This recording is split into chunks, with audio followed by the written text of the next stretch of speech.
क्या बोले? बोल रही हूँ कि जो कार्य कारण सिद्धांत है ना, धांत। सिद्धांत उसूल, हम्म। कार्य कारण सिद्धांत समझते हो क्या कहते हैं? हम्म। क्या होता है मैंने बताओ। जो काम किया उसका बदला मिला। नहीं। यही और तो यही तो इसलिए तो आप मुमीन हो, क्योंकि आपको पता ही नहीं है सब चीज़ों का। कॉज और इफेक्ट समझते हो? नहीं, क्या बोले आप? हेलो। कॉज कॉज और इफेक्ट समझते हो? कॉज और इफेक्ट, क्या कॉज और इफेक्ट, उसको इसमें बोलो, हिंदी में बोलो। वजह, मैं इंग्लिश ज्यादा समझता नहीं ना। कार्य हम्म। और कारण। हम्म। कार्य कारण समझते हो? कार्य कारण। हम्म। कार्य कहते हैं काम को, कारण कहते हैं किस वजह से। वजह से। हाँ, अब समझे ना, इसको बोलते हैं कार्य कारण सिद्धांत। यानी कि हर चीज का एक वजह होता है, और वजह दो हम्म। तरह की होती है, एक कॉन्शियस, एक अनकॉन्शियस। यानी कि एक चेतना के साथ, एक अचेतन के साथ, यानी कि एक शहूर वाला, एक बिना शहूर के। तो तो शहूर वाले रीजंस क्या है, यानी कि जिसमें कॉन्शियसनेस है। तो जैसे ये टेबल का बनाना, टेबल को कौन लोग बनाते हैं? जिनके अंदर चेतना है, शऊर शऊर है। है ना, तो उनको कॉन्शियस शऊर है। किसने दिया? उनको शऊर किसने दिया? अरे भैया रुको तो। हाँ, आगे बोलो। ऐसे अच्छा, ये बताओ, अचानक से घर बनता है क्या? नहीं, नहीं पहले बनता। ईंट बनता है, फिर गारा बनाओ, हाँ फिर हाँ। जोड़ो, है ना। धीरे धीरे हम्म। ऐसा जी। बनता है। तो हाँ ये अचानक से बोलो कि उनको किसने अकल दिया? अकल ऐसे थोड़ी ना आया है जैसे आप सोचते हो। हाँ, तो अकल वही तो बोला ना, अकल किसने दिया? वही किसने तो दिया बोले, नहीं, सवाल है कैसे पहले। आया, सवाल ये है। कैसे आया, नहीं किसने दिया। कैसे तो अकल आया? कैसा है फिर बोलो। अच्छा। बोलो, उसका अच्छा मैं बोलता ठीक, हूँ। किसने दिया बताओ। तो बोलो कैसे अकल आया, भले ये बोलो। हाँ, वही मैं बोल रही हूँ, शुरू से सुनो मेरी बात। कार्य कारण हम्म। सिद्धांत कहता है, इस दुनिया में जो कुछ भी चीज़ होती है उसके दो रीजंस होते हैं। एक होता है हम्म। कॉन्शियस, एक होता है अनकॉन्शियस। कॉन्शियस का हम्म। मतलब होता है कि जिसको कोई जानबूझकर किसी चीज़ को सोच के करता है, वो कॉन्शियस होता हम्म। है। जैसे घर का बनना, घर को कोई अचानक से वो बादल गड़का और घर बन जाता है क्या? नहीं, लोग ये बनाते पता हैं। लगा, हाँ। टेबल का बनना, कंप्यूटर, फ्रिज, टीवी का बनना, है ना। हम्म। हम्म। इन सब चीज़ों को करने हम्म। के लिए शऊर की ज़रूरत होती है। ठीक है। हम्म। अब उसको करने हम्म। वाला कोई शख्स, एक इंसान है, क्योंकि उसको करने के लिए कॉन्शियसनेस चाहिए, जागृति चाहिए, है ना, हम्म। चेतना चाहिए। अब जैसे कि मान लो कहीं बारिश हुई, हम्म। अब वहाँ कोई पेड़ का जड़ गीला हो गया, हम्म। मिट्टी, और वो धम से गिरी और नदी के पार, उस पार में जाके जुड़ गई, तो एक पुल बन गया। कोई बोल सकता है कि उस पुल को किसी कॉन्शस ने बनाया है, किसी जागृत जीव ने बनाया है, किसी नहीं, जानदार वो ने? अपने से हुआ। अपने से हुआ, और अपने से हुआ, लेकिन उसका एक कारण है, और जो कारण है वो कॉन्शस नहीं है, जागृत नहीं है। वो कारण, जो कारण है वो जिंदा नहीं है। तो वो जो घटना हुई, जो वाक्या हुआ, वो किसी भी किए, किसी क्रिएटर के, कोई रचयिता के, किसी जिंदा चीज के बिना सोचे समझे के हुआ। तो उसको बोलते हैं हम लोग नेचुरल रीजन, प्राकृतिक कारण। हम्म। और इसलिए ये सिद्ध होता है क्योंकि सूरज का बनना एक अनकॉन्शियस क्रिया है। पृथ्वी का बनना, हवा का चलना, बारिश का होना, ये कोई जानदार चीज नहीं करती उसको, क्योंकि इसका रीजन है, और रीजन जो है वो अनकॉन्शियस है। तो इससे पता चलता है कि हम्म। अल्लाह एक झूठ है, सच्चाई नहीं हम्म। है। यही रखती है फिर। क्या हम्म। कहा जाए? नहीं तो इसका काटो, इसका उत्तर दो। वही ना कहा गया ना। तो हम्म। एक चीज होता है हमारे इसमें, तुम तो हम्म। शायद नहीं हो इस धर्म के, मुझे लगता है, बात से पता चल गया। एक मौजिजा, एक करामत, दोनों में बहुत सारी चीजों में फर्क होती है। ठीक है। समझ? कोई मरे हुए इंसान को जिंदा कर सकता है? बिल्कुल नहीं नहीं कर कर सकता। सकता। कर सकता तो हमारे पैगंबरों ने ये काम कर दिखाया। कुरान सबूत, खोलो, पढ़ो, सबूत समझो। क्या है? सबूत क्या? कुरान क्या आया था ना। कुरान क्या सबूत कैसे हो गया? बिआसाकल हजर, जब अरे मूसा मैं अलैहिस्सलाम ने किताब लिख दूं, मैं लिखूं मैंने 4 कुत्तों को जिंदा कर दिया, और लोग बोलेंगे हम ईमान लाते हैं। नहीं ईमान नहीं। का मतलब सबूत होता है क्या? ईमान का मतलब क्या होता है? यकीन करना। नहीं नहीं, ईमान का सबूत क्या है? जो अपने धार्मिक किताब है अच्छा ठीक उसमें है, तुम तुमने, लोग सबूत। तुम जिब्रील पे यकीन करते हो? बिल्कुल। देखा है? नहीं। क्यों यकीन करते कि हो? अल्लाह ने हमें पैगाम दिया है, जो हुक्म दिया है पैगाम जिब्रील दिया, का, यानी तो कि उससे किसी शान। के बोले, किसी के लिखे पे यकीन कर लिया। किसके? किसी के भी, नहीं, किसी के क्यों नहीं यकीन जिसको तुम करेंगे? रसूल मानते हो या जिसको तुम अल्लाह मानते हो, हम्म। गवाही दे रहे हो। हम्म। अच्छा मान लो एक बंदा कोर्ट में जाता है, कहीं केस चल रही हो, और वो बोलता है कि मैं गवाही देता हूँ कि इस बंदे ने इसको ठोकर मारी थी, इसकी मौत हो गई गाड़ी से। हम्म। अब वो बोले कि तुम वहां हम्म। पे मौजूद थे, बोले नहीं। अच्छा ये बताओ तुम वहां मौजूद नहीं थे, तुमने देखा घटना, बोले मैं मौजूद नहीं था। तुम कहाँ के रहने वाले हो, मैं ये जो शख्स है उससे 3,000 किलोमीटर दूर रहता हूँ। अच्छा तुम कैसे कह इंसान सकते, सुनो, सुनो तो इंसान पहले की सुन तो लो। शहादत में और अच्छा, बहुत अरे फर्क है। भैया सुन तो लो, ठीक है। पहले सुन तो लो। इंसान अब की शहादत में इंसानियत अरे बात सुन से तो लो फैसला भैया, होता है। अरे सुन तो लो भैया, हम्म। जाबिर हम्म। अल कादरी जी सुन लो। तो वो बोलता है कि भाई 3,000 किलोमीटर दूर रहता हूँ, तुमने यकीन कैसे कर लिया। तो बोले कि वहां से एक न्यूज़ सुनी थी मैंने, और एक मेरा दोस्त था जान पहचान का, उसने कहा था कि ये घटना हुई थी। तुम्हारा दोस्त वहाँ मौजूद था? नहीं, वो भी नहीं मौजूद था, उसको भी किसी ने कहा था, और उसने एक जगह लिखा हुआ था। तो इसलिए मैंने उस लिखी हम्म। हुई बात पे यकीन कर लिया, अब मैं गवाही देता हूँ।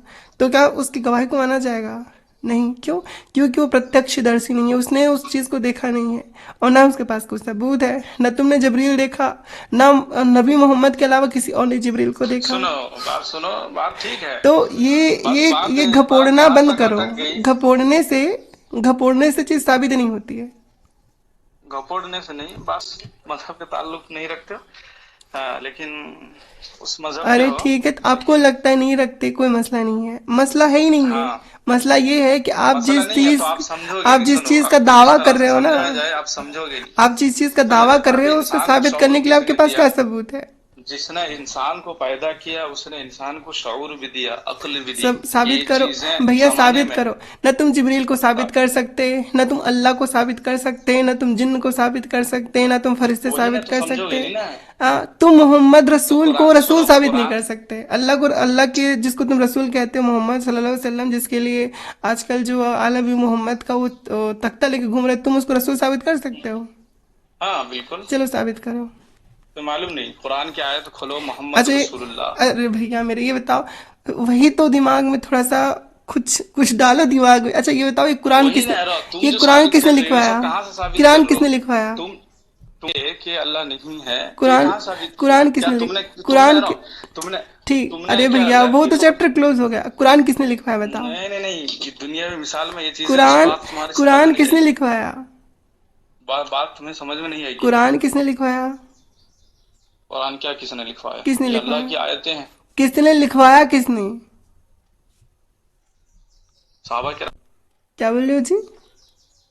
ये आयतें जिब्राइल के जरिए मुस्तफा पर नाजिल हुई। अच्छा जिब्रील, मुस्तफा ने साहबा किराम को कहा। जिब्रील आते थे मोहम्मद के पास, रसूलुल्लाह सल्लल्लाहु अलैहि वसल्लम के पास, ये किसने हम्म। बोला? किसने बोला? किसने बोला?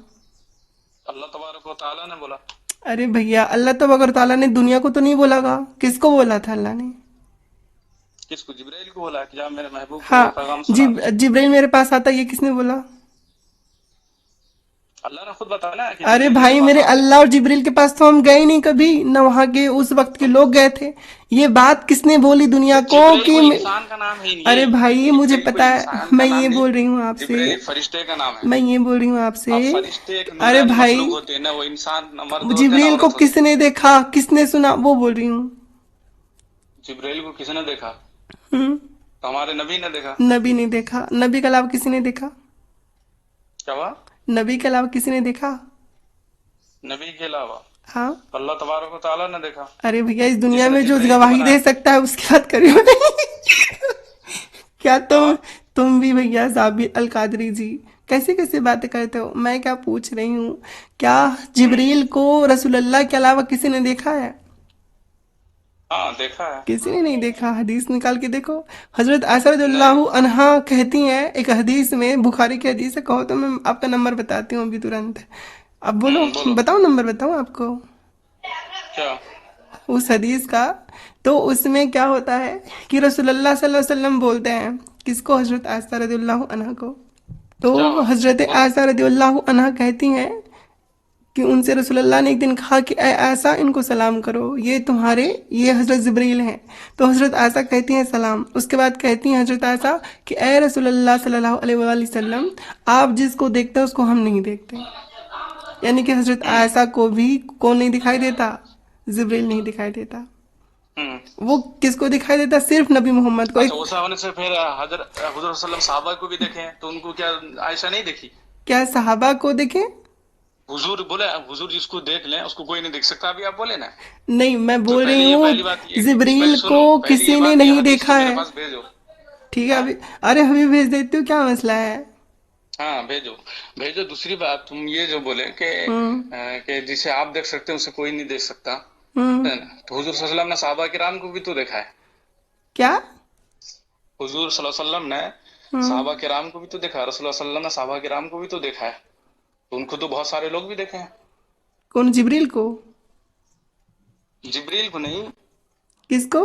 अरे जब हुजूर जिब्रील आज के नहीं, जिब्रील कब तक वाकई थे कि हुजूर सल्लल्लाहु अलैहि वसल्लम ने फरमाया कि मैं एक आसमान से हर साल, यानी 73,000 में एक बार चमकता है एक नूरानी तारा आसमान से। मैंने उसे 72,000 अरे मरतबा देखा भाई है। तुम थोड़ा। यानी जिब्राइल। अरे भैया तुम, अच्छा वो जिब्रील तारा भी है? माना वो अब नूरानी मखलूक है ना, वो इंसान नहीं है वो। ना वो अच्छा, मर्द है ना औरत है। मैं ये बोल रही हूँ, आप समझ नहीं पा रहे हो। मैं ये बोल रही हूँ कि जो जिब्रील है वो सिर्फ रसूल को दिखता था और किसी को नहीं दिखता था। तुम जो बोल रहे हो जिब्रील सिर्फ रसूल को दिखते थे। हाँ बिल्कुल, हदीस मौजूद है। वो हदीस तो पेश करो। 32-27 सही बुखारी की, रुको अभी मैं निकालती हूँ। 32-27। अरे भैया मैं तो बोल रही हूँ बहुत बहुत बड़ा गड़बड़ घोटाला है। क्या चीज? हाँ। क्या घोटाला? 32-17, सॉरी 27 नहीं 17 है, 32-17। देखो, इससे एक चीज पता चलती है कि सिर्फ रसूलुल्लाह ही, है ना, हम्म। रसूलुल्लाह ही ये बयान करते थे कि भैया मेरे पास जो है वो आ, ये वही मतलब मेरे पास वही आती थी, वो जिब्रील लेके आता था। किसी को नहीं पता कि वो सच बोलते थे कि झूठ बोलते थे, क्योंकि उसके अलावा कोई अच्छा। सबूत ही नहीं है। फरिश्तों सच ने बोलते कि जिब्रील। झूठ बोलते थे? क्या? सच बोलता था कि झूठ बोलता था, उसका कोई सबूत है ही नहीं। क्या था वो? बस तुम जिस जिस जिस मजहब के मानने वाले हो, तभी तुम भी चाहोगे तो उसी को भी झूठा भी कर सकते हो ना। क्या कर सकते हैं? अरे भाई देखो, अगर आपके झूठा कर पास सकते हो। सबूत है ना, मैं अरबी में दूं या हम्म। उर्दू में दूं आपको? जिसमें चाहो दे सकते ठीक है, अरबी उर्दू दोनों में देती हूँ, कोई मसला ना रहे आपको, ठीक है। हो। लीजिए ये हदीस पढ़िए। पढ़िए हदीस, हम्म। थोड़ा जोर से पढ़िए, हम भी सुने आपके हदीस की। नबी करीम सल्लल्लाहु अलैहि वसल्लम ने एक मरतबा फरमाया, ए ऐसा, ये जिब्रील अलैहिस्सलाम है। पढ़ो पढ़ो। जिब्रील अलैहिस्सलाम आए हैं, तुमको सलाम कह रहे हैं। हम्म। ऐसा दे रहा ने जवाब दिया कि वालेकुम सलाम रहमतुल्लाहि व बरकातहू, आप वो चीज देखते हैं जिन्हें मैं मैं नहीं नहीं देख देख। सकती। हम्म। आसर दौरान की मुराद नबी करीम सल्लल्लाहु अलैहि वसल्लम से थी। तो क्या इससे मतलब इस क्या? इससे इससे ये साबित होता है कि एक बंदा जो दावा करता है कि मुझे वही आती है, और उसके पास सिवाय ये ईमान के झुंझुने के कि तुम मुझ पे यकीन करो, उसके अलावा कोई सबूत नहीं है कि उसके पास सच में कोई जिब्रील आता था, हम कैसे यकीन करें कि उसके पास जिब्रील आता था? कर नहीं पाओगे तुम। कैसे करें? सबूत ही नहीं। अच्छा, एक मूवी आपने देखी है, लगे रहो मुन्ना भाई, मुन्ना भाई एमबीबीएस? उसमें संजय दत्त को जो गांधी जी। ये क्या कह रहा था? सुनो तो, अब पहले तो सुन तो लो। उसमें ना वो संजय दत्त को गांधी जी दिखाई देते थे, और उसका एक बंदा था, लेफ्ट हैंड को बोलते सर्किट। एक मूवी का सीन है, उसमें ये हदीस पढ़ी तो मुझे वही सीन याद आ गई। तो संजय दत्त बोलता है कि ए गांधी जी को बिठाओ इधर, नमस्ते करो। तो सर्किट तो को तो दिखाई नहीं देता, वो जो गांधी जी होते हैं, तो आपने देखा होगा मूवी।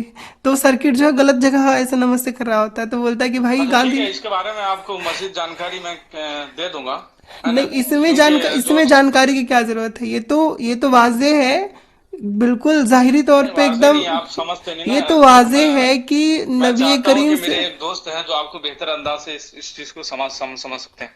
लेकिन आपसे बात करके मुझे ये तो समझ में आ गया कि आप किस इससे ताल्लुक रखते हैं, मजहब से। अच्छा, मैं ठीक है। किस किस मसलक और मजहब से ताल्लुक रखती हूँ, जरा बताएं। पता चल गया ना किससे अरे रखते तो हैं। बता दीजिए, अपने अल्फाज जाहिर कीजिए।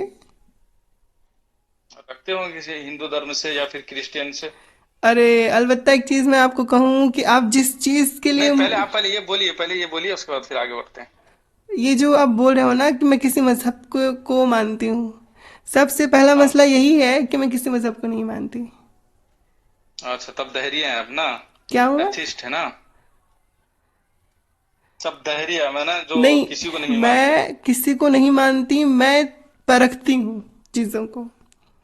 और नहीं। परखने के लिए हाँ, इंसान वही को, ना, बहुत सारे लोगों को ये जमात भी है जो अल्लाह को नहीं मानते, किसी सुनिए, को नहीं और मानते। वो सोचते हैं दुनिया में जो होता है ये सब अपने से होता है। परखने के तो लिए उन्हीं लोगों नहीं, मैं कैटेगरी में पहले से भी आप समझाई थी हैं। आपको। अकीदों को परखना चाहिए। मैं कहती हूँ इंसान बुरे नहीं है, उनके अकीदों को देखो, अकीदा सही है गलत है तो वो बताएगा वो इंसान सही कि गलत है। अगर हम हाँ, ये फिर देखते आया हैं था। कि रसूल अल्लाह ने दावा सुनो, किया है इंसान को कि वो इंसान रसूल से है। दुनिया पैदा किसने किया? सुनो, ये दुनिया फिर बनाया किसने? ये तो बोलो ना, अपने से दुनिया बन गया? पहले बोलो। क्या बोलूँ है? ये दुनिया बनाया किसने? पहले ये बोलो।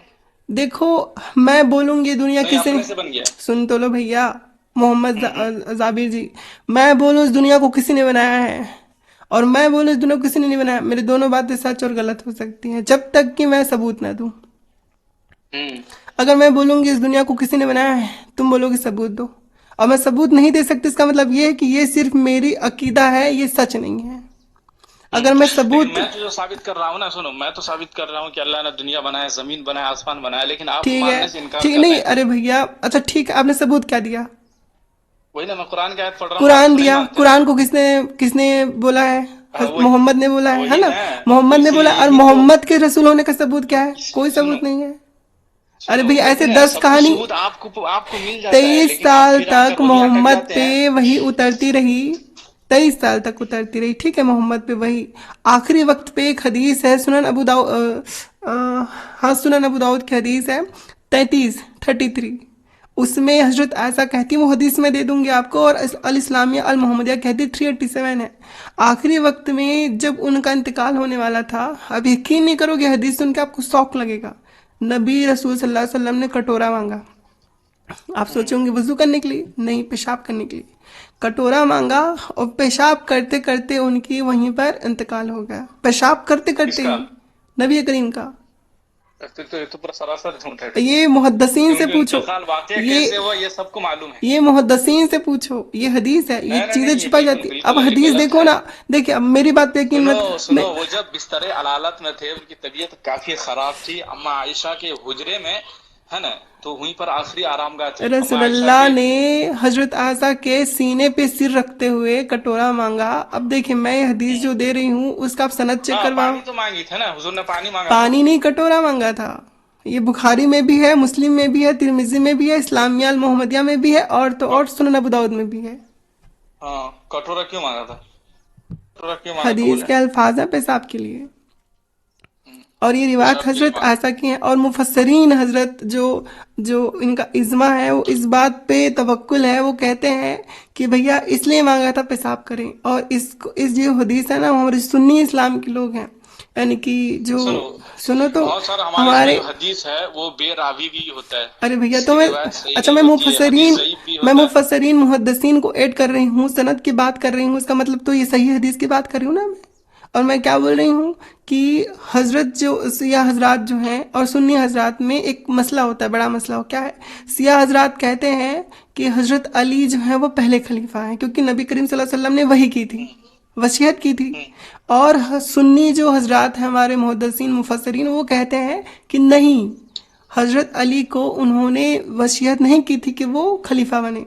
तो इस बीच मसले को कैसे सॉल्व करते हैं हमारे जो सुन्नी, जो हमारे मुहद्दिसीन हैं, वो जो हमारे मुफस्सरीन हैं, मुहद्दिसीन हैं, वो उसी आयत उसी हदीस को कोट करते हैं जो सुनन अबू दाऊद की 33 है, और अल इस्लामिया अल मोहम्मदिया की हदीस 387 है, कि देखो रसूलुल्लाह सल्लल्लाहु अलैहि वसल्लम जब आखिरी वक्त था ना उनका, तो वो सीने, उनका सीना हजरत आयशा के, सॉरी, उनका सिर हजरत आयशा के सीने पर था, और उन्होंने कहा था कटोरी मांगो। और हजरत आयशा आगे हदीस में कहती हैं कि उन्होंने मुझसे कटोरा मांगा, और पेशाब करते करते उनकी जान निकल गई, तो कैसे मुझे वही कर सकते थे कि हजरत अली खलीफा बनेंगे? कहाँ पर ये कब पेशाब फिर जान निकल गई? तो हदीस में छेड़ेंगे छेड़ेंगे। ये हदीस भी सेंड मैं करें। आपको हदीस भी सेंड कर देता हूँ, कोई मसला नहीं है। मेरी बात सुनिए मैं ना, आप भी सेंड मैं करेंगे को थोड़ा एक्स्ट्रा फिर से जानने के लिए, कोई भी तो कोई नई चीज बात मैं आपसे सुन मैं रहा हूँ, तो कोई इसलिए भी मैं थोड़ा। चीज जो है वो बिना सबूत के नहीं बोलती। हाँ वही ना, सबूत पेश कीजिए। जब ठीक है सबूत इतना मानती है तो ये क्यों नहीं मान लेती है कि अल्लाह है? जब तुम सबूत तुम्हारे पास भाई, एक कोई हदीस भी है, पेशाब तो करते ये करते, क्यों नहीं मान लेती सुनो, नबी सच्चे अगर हैं, नबी आपको भी कोई है, बोले, अल्लाह भी है? सुन, अगर आपको कोई बोले कि एक इंसान पेशाब करते करते मर गया, आप उस पर यकीन करने के लिए किसी चीज की जरूरत नहीं पड़ेगी, ये कॉमन बात होती है, कोई भी इंसान पेशाब करके मर सकता है। लेकिन अगर आपको कोई बोले कि एक सोने का भैंसा है वो हवा में उड़ रहा है, उसके लिए आपको सबूत की जरूरत पड़ेगी, क्योंकि अननेचुरल बात है ये। वही ना, मैं आप समझ नहीं पा रहा और हूँ कि सॉरी सॉरी, आप वो कुछ सुनन दलील भी बना सुनन रहे अबू हैं दाऊद और की फिर नहीं भी मान सुनन अबू रहे। दाऊद की हदीस नहीं है वो सुनन नसाई की हदीस है, ठीक है। अच्छा ठीक है, भेजिए भेजिए, मैं ठीक देखूं है, हदीस ज़ईफ है कि सही है कि कवी है। कटोरा लेते लेते कहीं ये हो गया। देख लो, मैं आपको भेज तो देती सुनो, हूँ। वही ना बोल रहा हूँ, दुनिया में बहुत सारे फिरके भी हैं, ये कुरान में भी लिखे, हदीस में भी लिखे, आपको मालूम होगा अरे कि भाई, बहुत सारे दजरिया लोग भी ऐसे मैं हैं जो सुन्नी अल्लाह को मानने से मुफस्सरीन इनकार की करते बात हैं। कर रही सबका हूँ। जवाब दिया गया है, सबका नहीं है। तो इसलिए मैं बोल रहा हूँ कि अगर आपको मैं बेसिक जिस नॉलेज हदीस का दरकार है, तो बयान कर मेरा एक रही दोस्त है। हूँ, चलिए मैं, हाँ देखिए मैंने ठीक है। वो दोनों हदीस आपको सेंड कर दी, देखो। अच्छा ये अच्छा। ये दोनों हदीसें जो हैं वो एक सनन नसाई की हदीस है और एक अल इस्लामिया अल मोहम्मदिया की हदीस है। ग्रेड सही है, और जबीर अलजाई से हदीस ग्रेड सही है, जो आपको पता ये होगा। हदीस ज़ईफ है कि क्या है, देखना पड़ेगा इसको। देख लो, एक हदीस जो नीचे वाली हो तो दारुस्सलाम से सही हदीस है, और बाकी मुफस्सरीन से भी पूछ लीजिए, अगर वो जानकार होंगे तो वो भी कहेंगे, जो आपके बड़े बड़े उलेमा हैं। मैं तो कहती हूँ ना कि उलेमाओं का इजमा इस बात पे है कि रसूलुल्लाह की जो अंतिम वक्त था, आखिरी घड़ी थी, आखिरी घड़ी में रसूलुल्लाह ने कटोरा मांगा, पेशाब किया और उनकी डेथ हो गई। हम्म। हम्म। मैं तो उलमा की जबान से ये सुना हूँ कि हम्म। जो आखिरी वक्त में जब नज़ा का वक्त चल रहा था, तो हम्म। हम आयशा के गोद में थे, बिस्तर अलालत करके पानी मांग रहे थे, हम्म। हमें ना। तो हम्म। हज़रत आयशा ने उनके चेहरे पर पानी मांगा, पीने के लिए दिया, क्या हम्म। किया। हम्म। तो उस वक्त जिब्रील अलैहिस्सलाम, जो मौत के कब्जे करने के लिए, ठीक है, हम्म। आए और कहते हैं, जिब्रील कहते हैं कि हम्म। मोहम्मद सल्लल्लाहु अलैहि वसल्लम, हम्म। आ, ये रूह के फरिश्ते आए हैं आपके पास, इजराइल अलैहिस्सलाम, रूह कब्ज करने के लिए, हम्म। है ना। तो हमारे सरकार ने फरमाया कि जिस तरह मौत के वक्त तकलीफ होती है जान निकलने में, क्या मेरी उम्मत को भी इस तरह तकलीफ होगी? हम्म। तो है ना, तो हज़रत जिब्राइल ने कहा कि आपकी उम्मत अगर आयतल कुर्सी नमाज के बाद पढ़ेगी तो उनके रूह निकलने में तखफीफ होगी, यानी आसानियां होगी। हम्म। तो इतना करने के बाद में अच्छा। वसल्लम के, हम्म। तो उनको इजाजत मांगा गया कि आप अगर इजाजत देंगे तो आपकी रूह कब्ज करेगी, हम्म। नहीं अगर नहीं देंगे तो मना हो जाएगी। तो हजरत जिब्राइल सलाम ने कहा कि अल्लाह तबारक व तआला आपकी मौत को हम्म। चाहता है। हम्म। तो उसके बाद में फिर आपकी वफात हो गई। देखो, सच्चाई और कहानी में बहुत अंतर होता है मेरे दोस्त नहीं नहीं, जाबिर। सच्चाई नहीं कहानी। मेरी बात सुनो, सच्चाई और कहानी में बहुत फर्क होता है। अगर रसूलुल्लाह जो है वो जिब्रील उनको लेने आते, सबसे हम्म। पहली बात उनकी ये हालत नहीं होती। नहीं नहीं, ये मरने कहानी से, नहीं है। मौत से एक हफ्ते पहले ये हालत शदीद, क्या उनकी? मैं बताती हूँ ना, उनकी हालत क्या, उनकी हालत में क्या हुई? कुछ तो हालत नहीं हुई। दर्दनाक उनको मौत, इजाजत मांगा गया हुजूर से। दर्दनाक मौत जिसे कहते हैं, क्या कहते हैं, दर्दनाक मौत। और ये मैं नहीं कह रही, हजरत आयशा कहती हैं कि मैंने जैसा भयानक मौत नबी की देखी, दुनिया में ऐसी भयानक मौत किसी की नहीं देखी। कहाँ दिखाई, वो उसको पेश कीजिए तो। बिल्कुल पेश करते, दर्द कोई नहीं मसला पेश नहीं है। कीजिए कि, हाँ, पेश कीजिए उसको कि दर्दनाक पूरा मौत देखी, किसी की लो, नहीं ये देखी, वो सनन पेश कीजिए। नसाई की हदीस 1830 है। मैं तो बोल रही हूँ रसूल अल्लाह की मौत कोई आम मौत नहीं थी, जो भयानक से भयानक, एकदम खतरनाक गंदे लोगों की मौत होती, उससे भयानक मौत हुई थी। ये लेके क्या वही दिखाइए तो देखिए, मैं सुनन देखूंगा। नसाई की हदीस 1830 सेंड कर दिया आपको, देखिए। कहाँ, इसको उर्दू देंगे इसी ना जानूंगा। अरे भैया देख लो ना, क्या लिखा नहीं देख सकते? अंग्रेजी पढ़नी नहीं आती नहीं है नहीं, आप उर्दू देंगे इसी ना। क्या? चलिए ठीक, मैं उर्दू भेजती हूँ, रुको 2 मिनट। ये जो हदीस भेजी है मैंने, उसका अनुवाद करवाया है उर्दू, ठीक है, तर्जुमा करवा दिया इसका। ये वेबसाइट में मुझे ऑप्शन नहीं मिला था कि इसको उर्दू तर्जुमा कर दूँ। रुको रुको रुको, सुनानी निसाई का मैं जाके, मेरे पास हदीस किताब में जाके देखता हूँ, वो एक बात वहां पर एक हदीस नंबर में है कि नहीं है। देख लो, कोई मसला नहीं है। और सिर्फ 1830 मत देखना, मैं आपको किताब नंबर भी बता देती हूँ ताकि आपको आसानी हो, ठीक है। तो नहीं, मैं सिलानी नसाई हदीस नंबर ना, हदीस नंबर हाँ, बराबर रहेगा, सफ़ा किताब नंबर में, नंबर पेज नंबर देखो, में। अलग हो सकता है, लेकिन हदीस किताब नंबर न, जो है परफेक्ट ठहरेगा। किताब नंबर सुनान 21, निसाई का जो आप दिए हदीस नंबर 1830, किताब है ना? नंबर किताब नंबर 21 देखना। और अगर आप इंग्लिश ट्रांसलेशन देखोगे तो जिल्द नंबर 1830। 3, किताब नंबर 21 और हदीस नंबर 1831 देखना। और अगर आप अपनी हदीस में देखोगे तो ये 1830 तो देखना, लेकिन साथ में हदीस नंबर 13 भी देख लेना, ठीक है? क्योंकि एक ही हदीस कई जगह अलग अलग तरह से भी लिखी जाती है। हाँ, मोमिन की मौत की अलामत जो आपने दी 1830, हम्म। पर रसूल सल्लम को कहते हुए सुना, मोमिन ऐसी हालत में मरता है कि उसकी पेशानी पसीना आलूद रहती है। हम्म। समझे ना? ये है, देखो, अन इब्न बुरैदा अन अबिया क़ाल समीअतु रसूलुल्लाह सल्लल्लाहु अलैहि वसल्लम यक़ूल अल मुमिनु यमूतु बिअरक़िल जबीन। हम्म। ये हदीस के अल्फाज हैं अरबी के। हाँ हाँ, ठीक तो है। जो आपने हदीस भेजा तो उसके अल्फाज में ये हदीस है। तर्जुमा पढ़ो। अच्छा ठीक है, उसके आसपास मिलता जुलता भी मैं देख लेता हूँ वो हदीस मिले है हाँ, कि नहीं। तो इसमें हजरत आयशा कहती हैं कि वह मैं दूसरों के मौत को देख के फिर हैरान नहीं हुई, क्योंकि मैंने सबसे भयानक मौत रसूल की देखी, उनकी तकलीफ। देखो ये हदीस तुम आसपास में ढूंढ रहा हूँ, नहीं मिला, रुको रुको, हाँ, पता देख लो। चलेगी, ये शायद तुम खुद से बना लिए होगे। अरे देख लो, देख लो भैया, ये मैं नहीं बोल रही, हजरत आयशा। अब मैं बोल रही हूँ ना। अच्छा, आपको पता है कि रसूलुल्लाह ने काबा की तरफ पीट करके टॉयलेट करने से मना किया है, पखाना करने से। काबा की तरफ, हाँ बिल्कुल। और रसूलुल्लाह खुद उधर पीट करके करते थे, मैं बताऊँ तो यकीन हाँ, करोगे?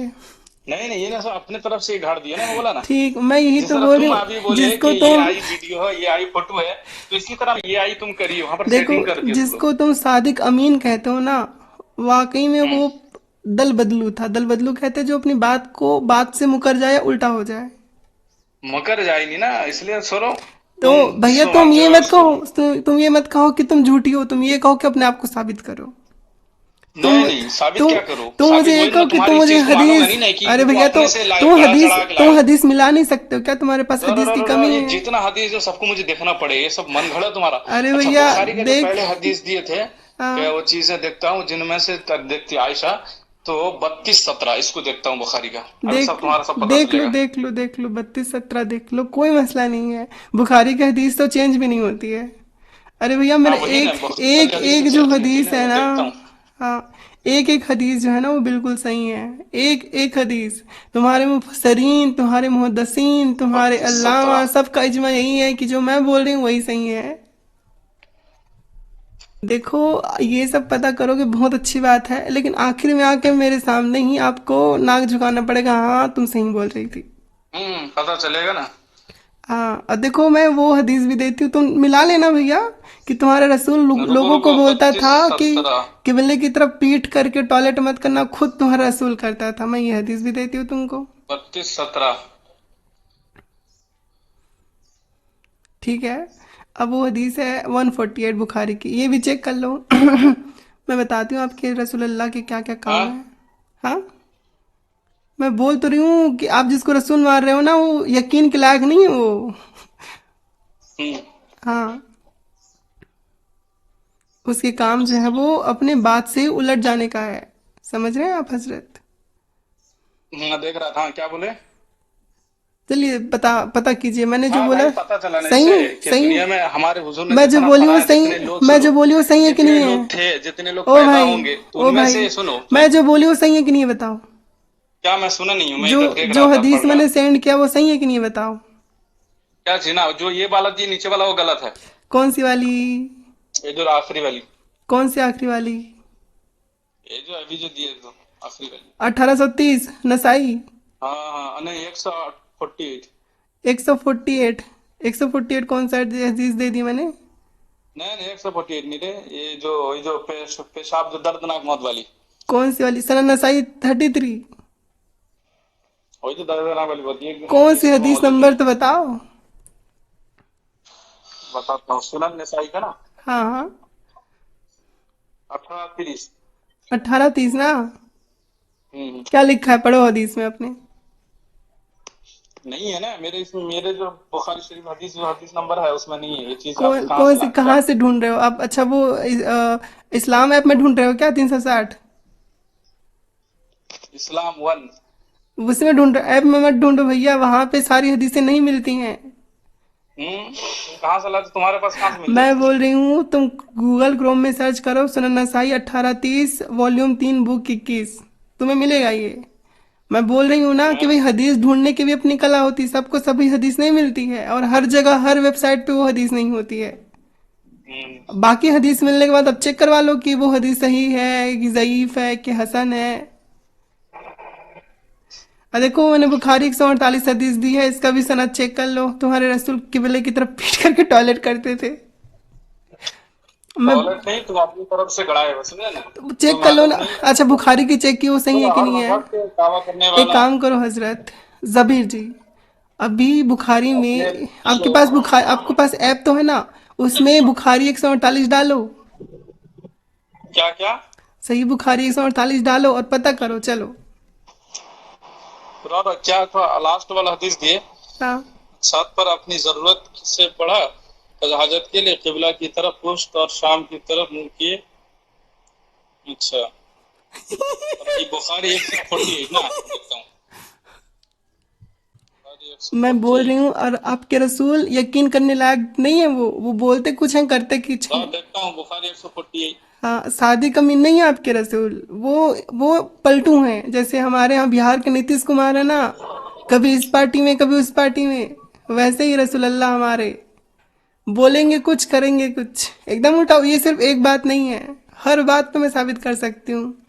क्यों? नहीं नहीं, कोई नहीं, कोई उम्मीद कर सकते हैं। हाँ हाँ, देखो देखो, तुम कहाँ पे जा रहे थे कि क्या अल्लाह कैसा, अपने रसूल को भी देख लो भाई, वही रसूल के लायक नहीं है जिसको हम रसूल बोले। सारे काम उल्टे पुल्टे। तो हाँ। नहीं रहा, जोर चल से, नहीं रहा, शायद नेट स्लो जोर हो से। गया। अच्छा ठीक है, नेट चल जाए तो ठीक जोर है, से ठीक है। पढ़ना। हाँ, देख लूंगा। हाँ हाँ, जोर से पढ़ना। ठीक है, फोन थोड़ा नहीं, एक नहीं खुला है शायद, नेट स्लो हो गया। अरे अभी तो सब स्लो होगा भैया, अभी फटाफट काम कर रहा था, देख लिया होगा कि रसूल अल्लाह क्या काम कर रहे हैं, बोले नहीं अब नहीं नाक बचानी है तो नहीं, वही बोलना पड़ेगा कि नेट स्लो चल रहा है। नाक बचाने नहीं है पागल। तो देख रहा तो नहीं करता।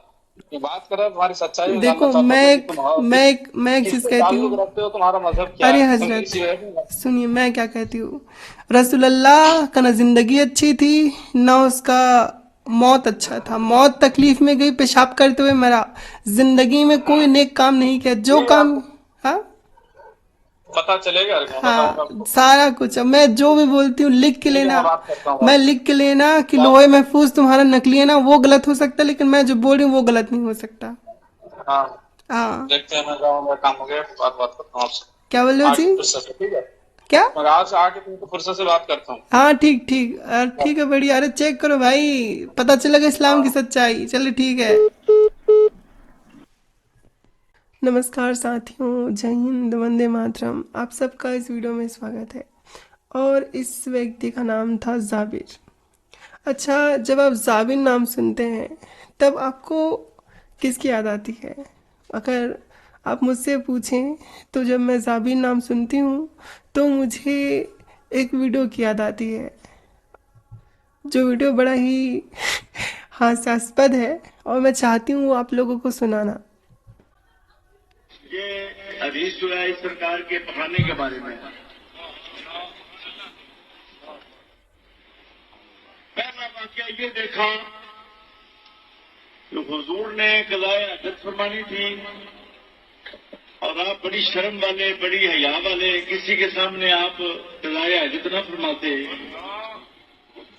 मतलब थोड़ी कमेंट्री भी करती हूँ है ना।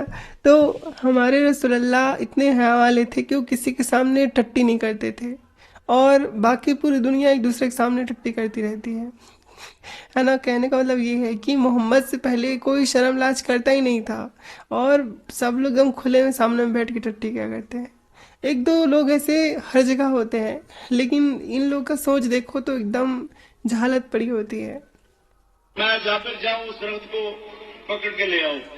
देखो यहाँ पे हजरत जाबिर का नाम आया, तो जब मैं बोली थी ना कि जाबिर नाम से आपको क्या याद आया, तो मुझे ये वीडियो याद आ गई जिसमें मोहम्मद को टट्टी लगती है, उसको पखाना जाना होता है, तो मोहम्मद कहता है कि ए जाबिर, वो उसका साहबी था, बोलता ए जाबिर जाओ और उस पेड़ को पकड़ के ले आओ। और जाबिर जाता है और पेड़ को पकड़ के ले आता है, और पेड़ पीछे पीछे चलता है उसके।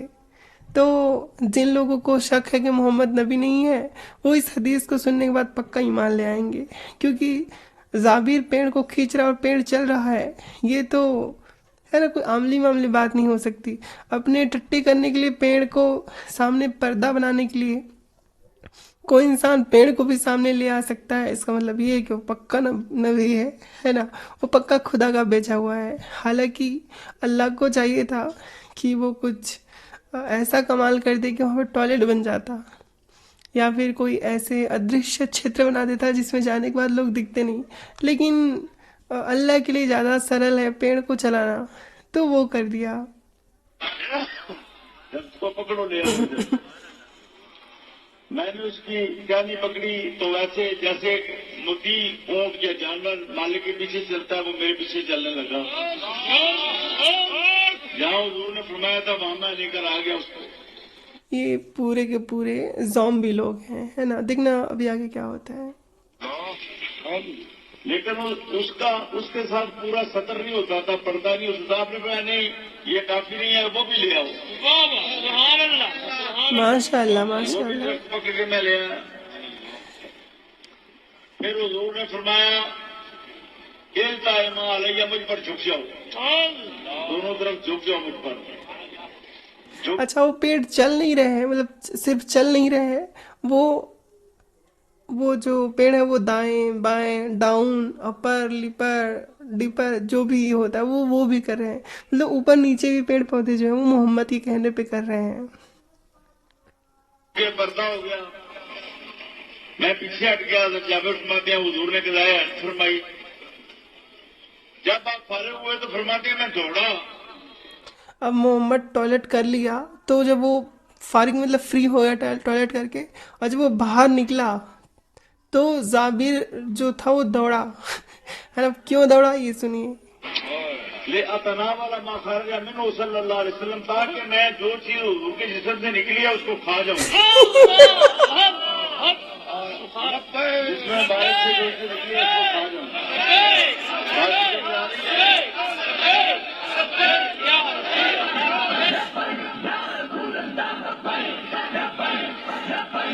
अब देखो, ये मंडली सजी हुई है और सब लोग वहाँ बैठ के किसी चीज़ का डिस्कस कर रहे हैं, और ये जो मिल के बैठ के डिस्कशन हो रही है वो आध्यात्मिक डिस्कशन हो रही है, क्योंकि एक आध्यात्मिक व्यक्ति जिसे खुदा ने पूरी दुनिया को शिक्षा देने के लिए भेजा है, उसकी बात हो रही है।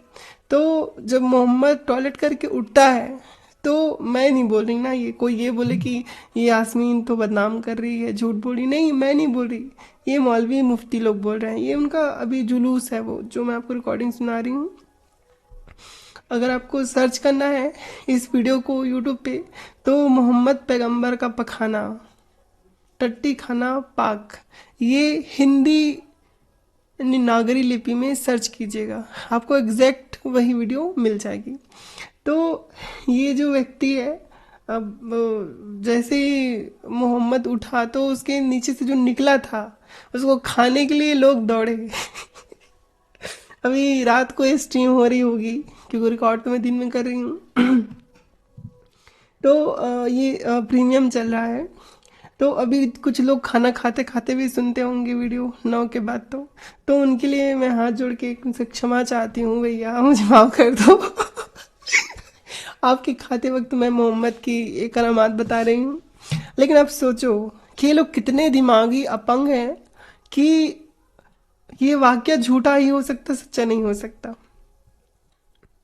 लेकिन ये गंदा वाक्य इसलिए बनाया गया है ताकि मोहम्मद की टट्टी को भी महान और ग्रेट बताया जा सके। टट्टी को खाने के लिए उसके सहाबी दौड़ रहे हैं, और ये दूसरों को गोबर भक्त बोलेंगे, गोबर खाने वाला बोलेंगे, मूत पीने वाला बोलेंगे। ये खुद ऊँट का मूत पीते हैं, और गोबर जो है वो मतलब गोबर तो खैर जानवरों का होता है, टट्टी जो इंसान की निकल रही है उसको भी खाने के लिए दौड़ रहे हैं। अब इससे भयानक बात और क्या हो सकती है, बताइए। आगे देखते हैं।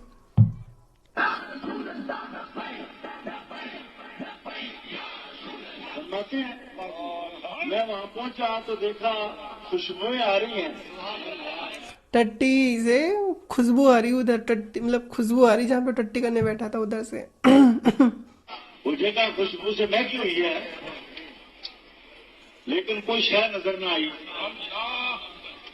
मैंने अर्ज की हुजूर, मेरा तो ये ख्याल था कि आपका पखाना मुबारक मैं तनावुल करूं, लेकिन मुझे कोई शय तनावुल मतलब खा लूँ, है ना। नजर नहीं आई। और मैं जाकर तुम्हें मालूम होना चाहिए कि हम अंबिया के इस्लाम से जो चीज निकलती है, पखाना वगैरह, उसको जमीन निकल जाती है। सुना, मोहम्मद बोलता है कि हमारे जिस्म से जो चीज़ें निकलती हैं उसे ज़मीन खा जाती है, ऐसा बोल रहा है। और उसकी सिर्फ खुशबू बाकी रहती है। खुशबू बाकी ये रहती है। पहली बात होगी। मैं अब इस पर थोड़ा सा तबसरा करूं। खुतबा के बहुत बड़े बुजुर्ग हुए हैं। आज से 20 साल पहले मैंने अच्छा, इससे पहले मैं एक चीज़ बोल देती हूँ। देखो, अल्लाह मौज़ा दिखा रहा है, ठीक है। अल्लाह मौज़ा दिखा रहा है। मौज़े में अल्लाह क्या दिखा रहा है? अल्लाह ये दिखा रहा है कि देखो मेरे नबी की टट्टी ज़मीन खा लेती है, यानी कि उसका टट्टी पाक है।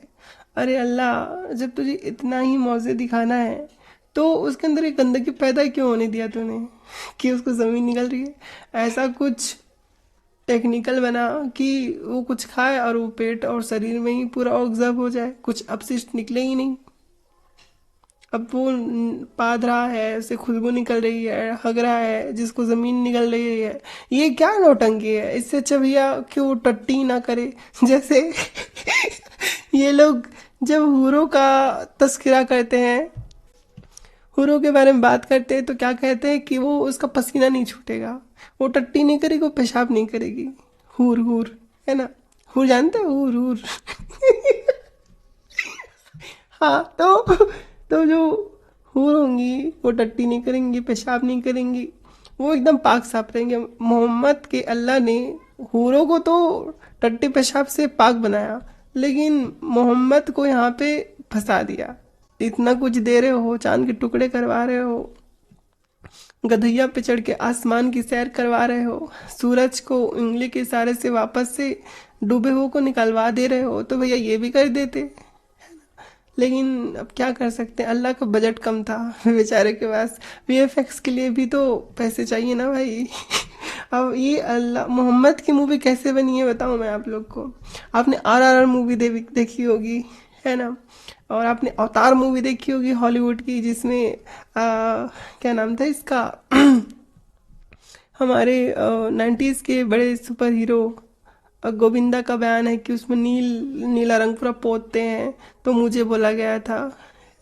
तो वही फेंक रहे थे हमारे गोविंदा जी, क्योंकि वो अवतार मूवी पूरी वीएफएक्स से हुई थी, वो नीला पेंट नहीं लगाया था किसी ने। तो ये एक बात हो गई। तो जैसे कि अभी एक और मूवी आई थी जिसमें बाहुबली, उसमें वीएफएक्स कितना बढ़िया था, है ना। तो ये जो मूवीज़ है ना, बाहुबली, RRR, ये सारी जो मूवी है वो समझ लो ईसाइयों की मूवी है, यहूदियों की मूवी है, उसमें वीएफएक्स बढ़िया है। अब बहुत ही प्रचार करके एक और मूवी भारत में बनी थी, आदि पुरुष। आदि पुरुष बनी थी, आपने वो मूवी देखी होगी। बोलते हैं कि उसका जो वीएफएक्स था वो इतना महंगा था कि कई कई करोड़ों रुपए लग गए, है ना। कई करोड़ों में बनी थी वो मूवी। और आप वीएफएक्स देखोगे तो उसका जो चमगादड़ है वो कार्टून नेटवर्क के चमगादड़ से भी गंदा लग रहा है। उसको पुष्पक विमान बना दिया, हनुमान जी को चमड़े का बेल्ट पहना दिया, आधा तो मुल्ला लग रहा था हनुमान जी महाराज का, तो पूरा उन्होंने वो पूरा चेंज कर दिया उसका जो स्वरूप है वो। तो उसके छवि को देखोगे आप उस आदि पुरुष मूवी में, तो मूछ नहीं है, दाढ़ी है, मुंह हल्का सा फूला हुआ है, माथा चौड़ा है, बाल ऐसे हैं पूरे, और जैसे एकदम चेहरा जो है वो एकदम मौलवियों और मुसलमानों वाला दे दिया हनुमान जी का। जबकि उनके लिए कहा जाता है कि कंचन वरण विराज सुवेसा, कानन कंडल कुंचित वेसा, कुंचित केसा, हाथ वज्र और ध्वजा विराजे, कांधे मूज जनेऊ साजे, शंकर सुवन केसरी नंदन, तेज प्रताप महाजग वंदन। ये हनुमान चालीसा में तुलसीदास जी महाराज हनुमान जी महाराज के छवि का गुणगान करते हैं कि कंचन वर्ण, उनका जो वर्ण है अर्थात कि जो कलर है बॉडी का वो कंचन है। कंचन कहते हैं स्वर्ण को। कंचन वर्ण विराज सुवेशा, कि उनका जो जो देह है वो स्वर्ण की बात, यानी कि पीला जो छवि है वो ली हुई है ना। कंचन वर्ण सुवेश, कंचन वर्ण विराज सुवेशा। और कानन कुंडल कुंचित केसा। कानन कुंडल, कान में कुंडल है, और कुंचित केसा, बाल जो है वो घुंघराले हैं। कुंचित मतलब होता है घुंघराले। हाथ वज्र और ध्वजा विराजे, तो वो गदा नहीं वज्र लेते हैं, और वज्र, गदा को भी एक प्रकार का वज्र ही कहा जाता है। और ध्वजा, एक झंडा उनके हाथ में है। और कांधे मूज जनेऊ साजे, उनके कंधे में जनेऊ है। उन्होंने चमड़े का बेल्ट पहना दिया था हनुमान जी को। तो ये वीएफएक्स था आदि पुरुष के मूवी का। अब पूरा देखोगे तो दिमाग पटक, मुझे जो ऐसे पौराणिक जो कथाएं होती हैं, है ना, जो हमारी प्राचीन परंपराओं से आती हुई कथाएं होती हैं, महाभारत रामायण, तो मुझे बहुत ही हृदय से वो अच्छा लगता है। मैं बहुत देखने का प्रयास करती हूँ। तो मैं बहुत ही तीव्रता के साथ, बहुत ही वो प्रेरित होकर के देखने के लिए उत्सुक थी। और जब ये वीडियो, ये मूवी मेरे हाथ लगी और मैंने इसको देखी, तो देखने के पश्चात फिर कुछ कहने के लिए बाकी नहीं रहा। राम जी की तो उन्होंने ऐसे छवि दी थी कि इतने मोटे मोटे मूछ और बाल ऐसे बड़े बड़े से, कपड़े ऐसे पहना रखे थे जैसे कोई साहूकार हो जिसने कर्ज ले रखा हो और उसके पास पटाने के लिए पैसे ना हो ऐसे। और ब्रह्मा जी को देख के तो मेरे तो होश ही उड़ गए। कहाँ चतुर्मुखी ब्रह्मा जी और कहाँ ऐसा लग रहा था कहीं का जमींदार हो। तो पूरी उन्होंने मलियामेट कर दिया था, और वीएफएक्स के नाम पे इतना बजट बनाया था। ना स्टोरी अच्छी, ना स्टोरी टेलिंग अच्छी, और ना किसी की डायलॉग तो और बहुत बुरा। हनुमान जी को क्या बुलवाया था कि क्या ये कपड़ा तेरे बाप की, तेल तेरे बाप की, और जलेगी तेरी बाप की। तो तो ऐसे ऐसे इन्होंने काम किया था आदि पुरुष मूवी में। और बजट कितना था? बजट था 1000 करोड़ से भी ज्यादा। अच्छा रुकना, मैं बजट बताती हूँ आप लोग को। 500 से 700 करोड़ रुपए का बजट था।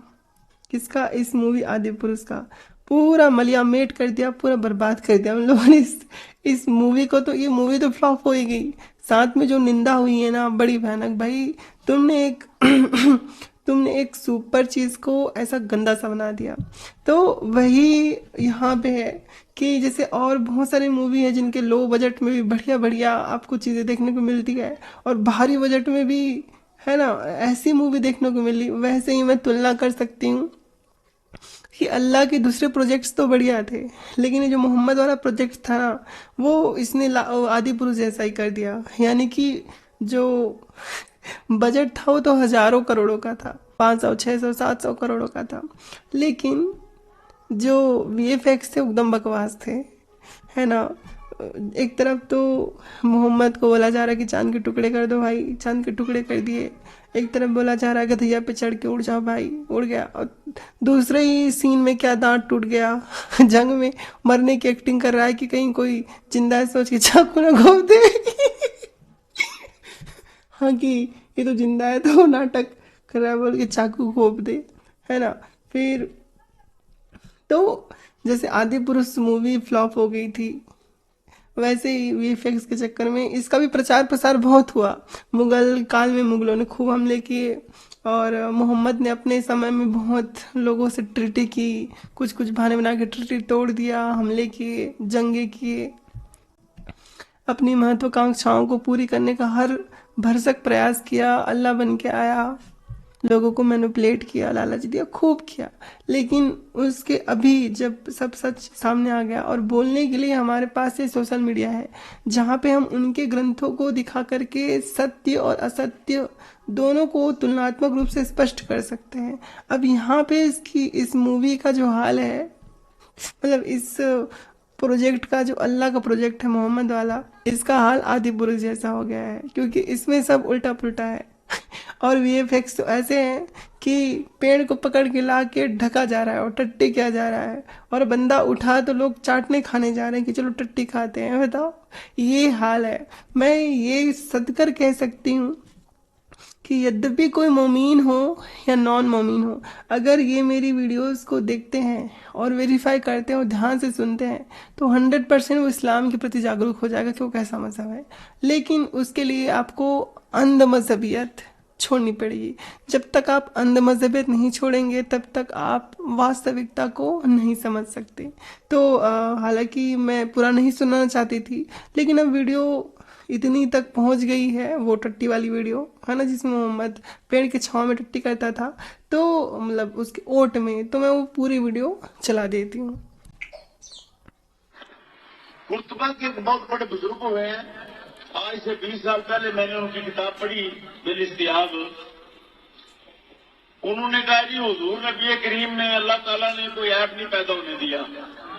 और उन्होंने कहा हुजूर जब 63 वर्ष के हो गए, बूढ़े हो गए, तो जब आदमी बूढ़ा होता है तो उसका रंग जो है ना वो फीकापन ज़ाहिर होता है, चमक दमक खत्म हो जाती है, झुर्रियां ज़ाहिर होती हैं, पेच बढ़ जाते हैं।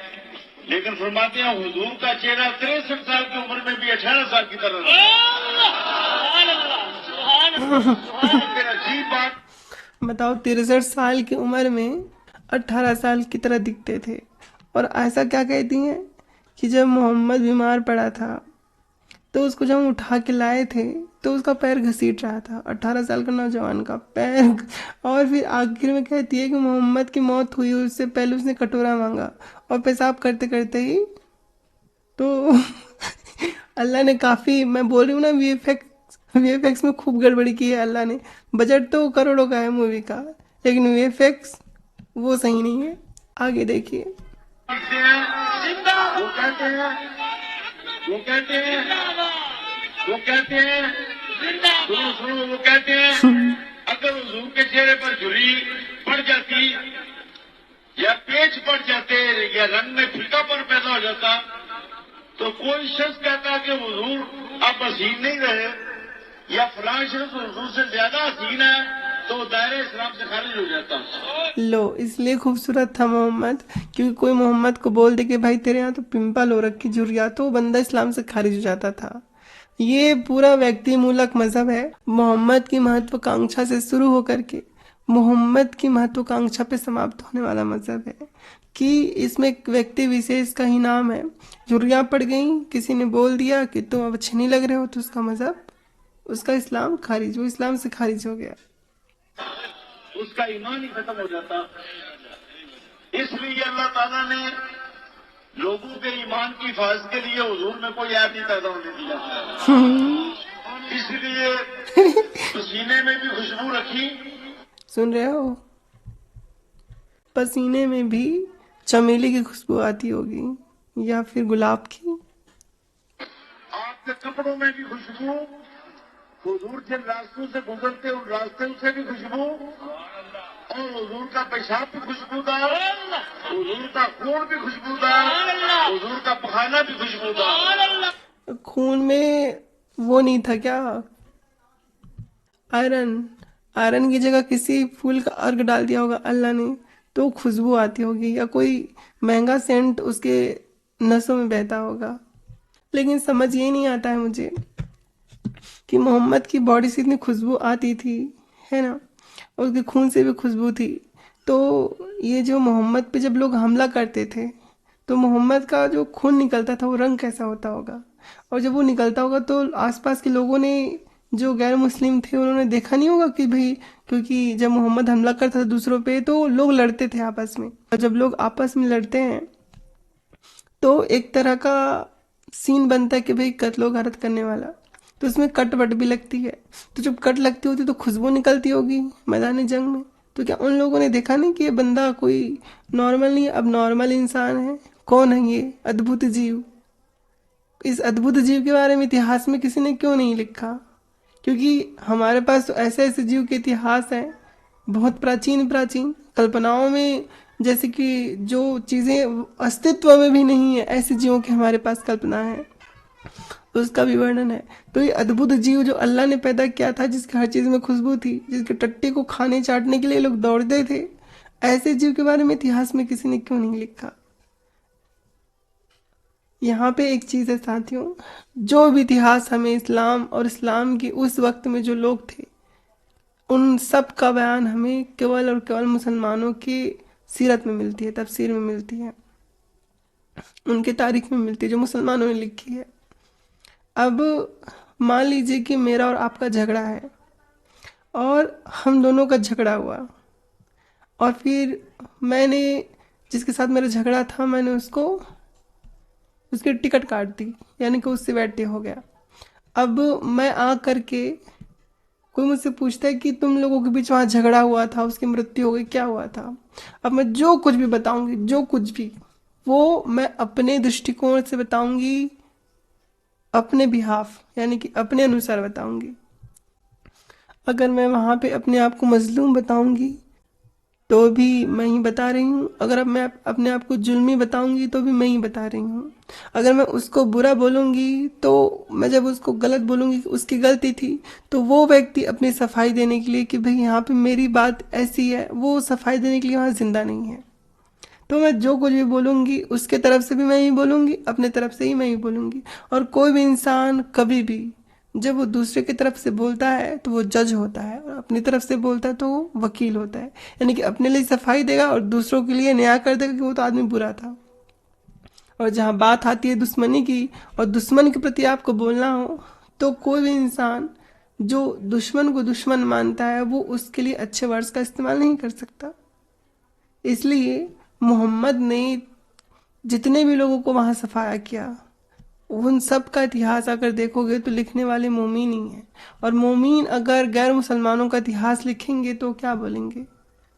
मैं लिख के दे सकती हूँ कि अगर खुशबू आती मोहम्मद के खून टट्टी वट्टी पे, उसकी अम्मी आमना थी, उसकी कोई हदीस होती, उसकी जो अबू तालिब है इसकी कोई बात होती, उसका जो चचा था अबू जहल जो बहुत मोहब्बत करता था, जिसका नाम अबू लहब था, अबू लहब मोहम्मद को बोलता कि मेरा ये भतीजा खुशबू वाला भतीजा है, लेकिन उसने कहा ये तो ड्रामे करता है, लोगों को छलता है, कपटी है, नकली प्रोफेट है।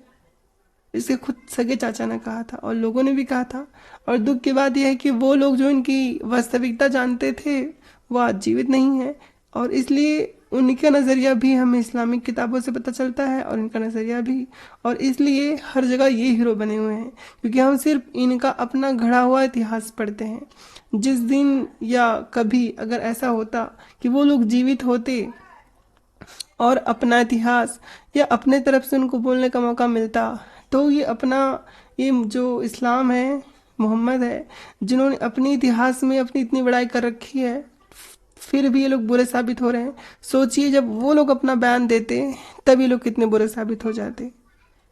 ये लोग इसलिए अपने आप को बचा रहे हैं क्योंकि जिन पे आरोप लगा रहे हैं वो अपने बचाव के लिए जीवित नहीं है, और ना ही उनका कोई किताब या ग्रंथ हमारे पास मौजूद है, क्योंकि इनकी आदत है कि वहाँ समूल नाश कर देते हैं, उनके ग्रंथों तक को नहीं छोड़ते। चाहे तो आप पर्सियाँ को देख लो, पर्सियाँ जहाँ पे सबसे प्राचीन धर्म पारसी धर्म का उदय हुआ था, वहाँ उसका जन्म स्थान है। आज उसके जन्म क्षेत्र में उस धर्म को मानने वाला कोई व्यक्ति नहीं है, वहाँ अब ईरान बन चुका है, वहाँ मूल समेत उसको उखाड़ के फेंक दिया गया है। ये लोग यही करते हैं। सऊदी में आज खुदाई हो रही है, और सऊदी की जो विचारधारा है अब जा कर के थोड़ी मॉडर्न हुई है, वो लड़कियों को आज़ादी दे रहे हैं, धीरे धीरे अपने आप को इस्टेब्लिश कर रहे हैं, ऊपर ले जा रहे हैं। कारण ये है कि इनको पता है कि इस्लाम से ज़्यादा कमाई नहीं होने वाली इनकी ज़्यादा दिन तक, और तेल के कुएं भी समय आने पे सूख जाएंगे। उसके पश्चात क्या?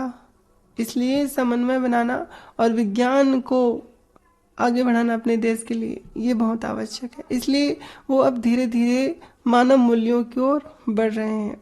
तो हमें दिखाई देता है कि हाँ, अब ये इस्लाम को भूल करके धीरे धीरे इंसानियत की ओर जा रहे हैं। अब जब खुदाई होती है तो अब हमें उनका इतिहास पता चलता है कि मोहम्मद से पहले उनका जो इतिहास था वो कितना बृहद था, कितना विशाल था। साथियों, एक चीज़ जो ढाढ़स बांध के रख लीजिए बड़े अच्छे से, और वो बात ये है कि जहाँ पे भी बहुदेववादी होंगे, यानी कि बहुत सारे देवी देवताओं को मानने वाले, ईश्वर को नहीं बहुत सारे देवी देवताओं को मानने वाले, जैसे शिव जी, विष्णु जी, ब्रह्मा जी, गणेश जी, दुर्गा जी, हमारे भारत में बहुदेववादी हैं। वैसे ही जो यजीदी लोग होते हैं उनके बहुत सारे खुदा देवी देवता होते हैं। वैसे ही जो प्राचीन अरबी लोग थे वो बहुदेववादी थे, यूनानी लोग वो बहुदेववादी थे। तो ये बात आप गांठ बांध लीजिए कि जहाँ भी बहुदेववादी लोग होंगे वहाँ पे धर्म जो है वो बहुत ही विशाल स्वरूप में होगा। वहाँ पे किसी को अपने खुद के ईश्वर भगवान या खुदा को मानने के लिए कोई ज़बरदस्ती या किसी प्रकार का प्रेशराइज नहीं किया जाएगा।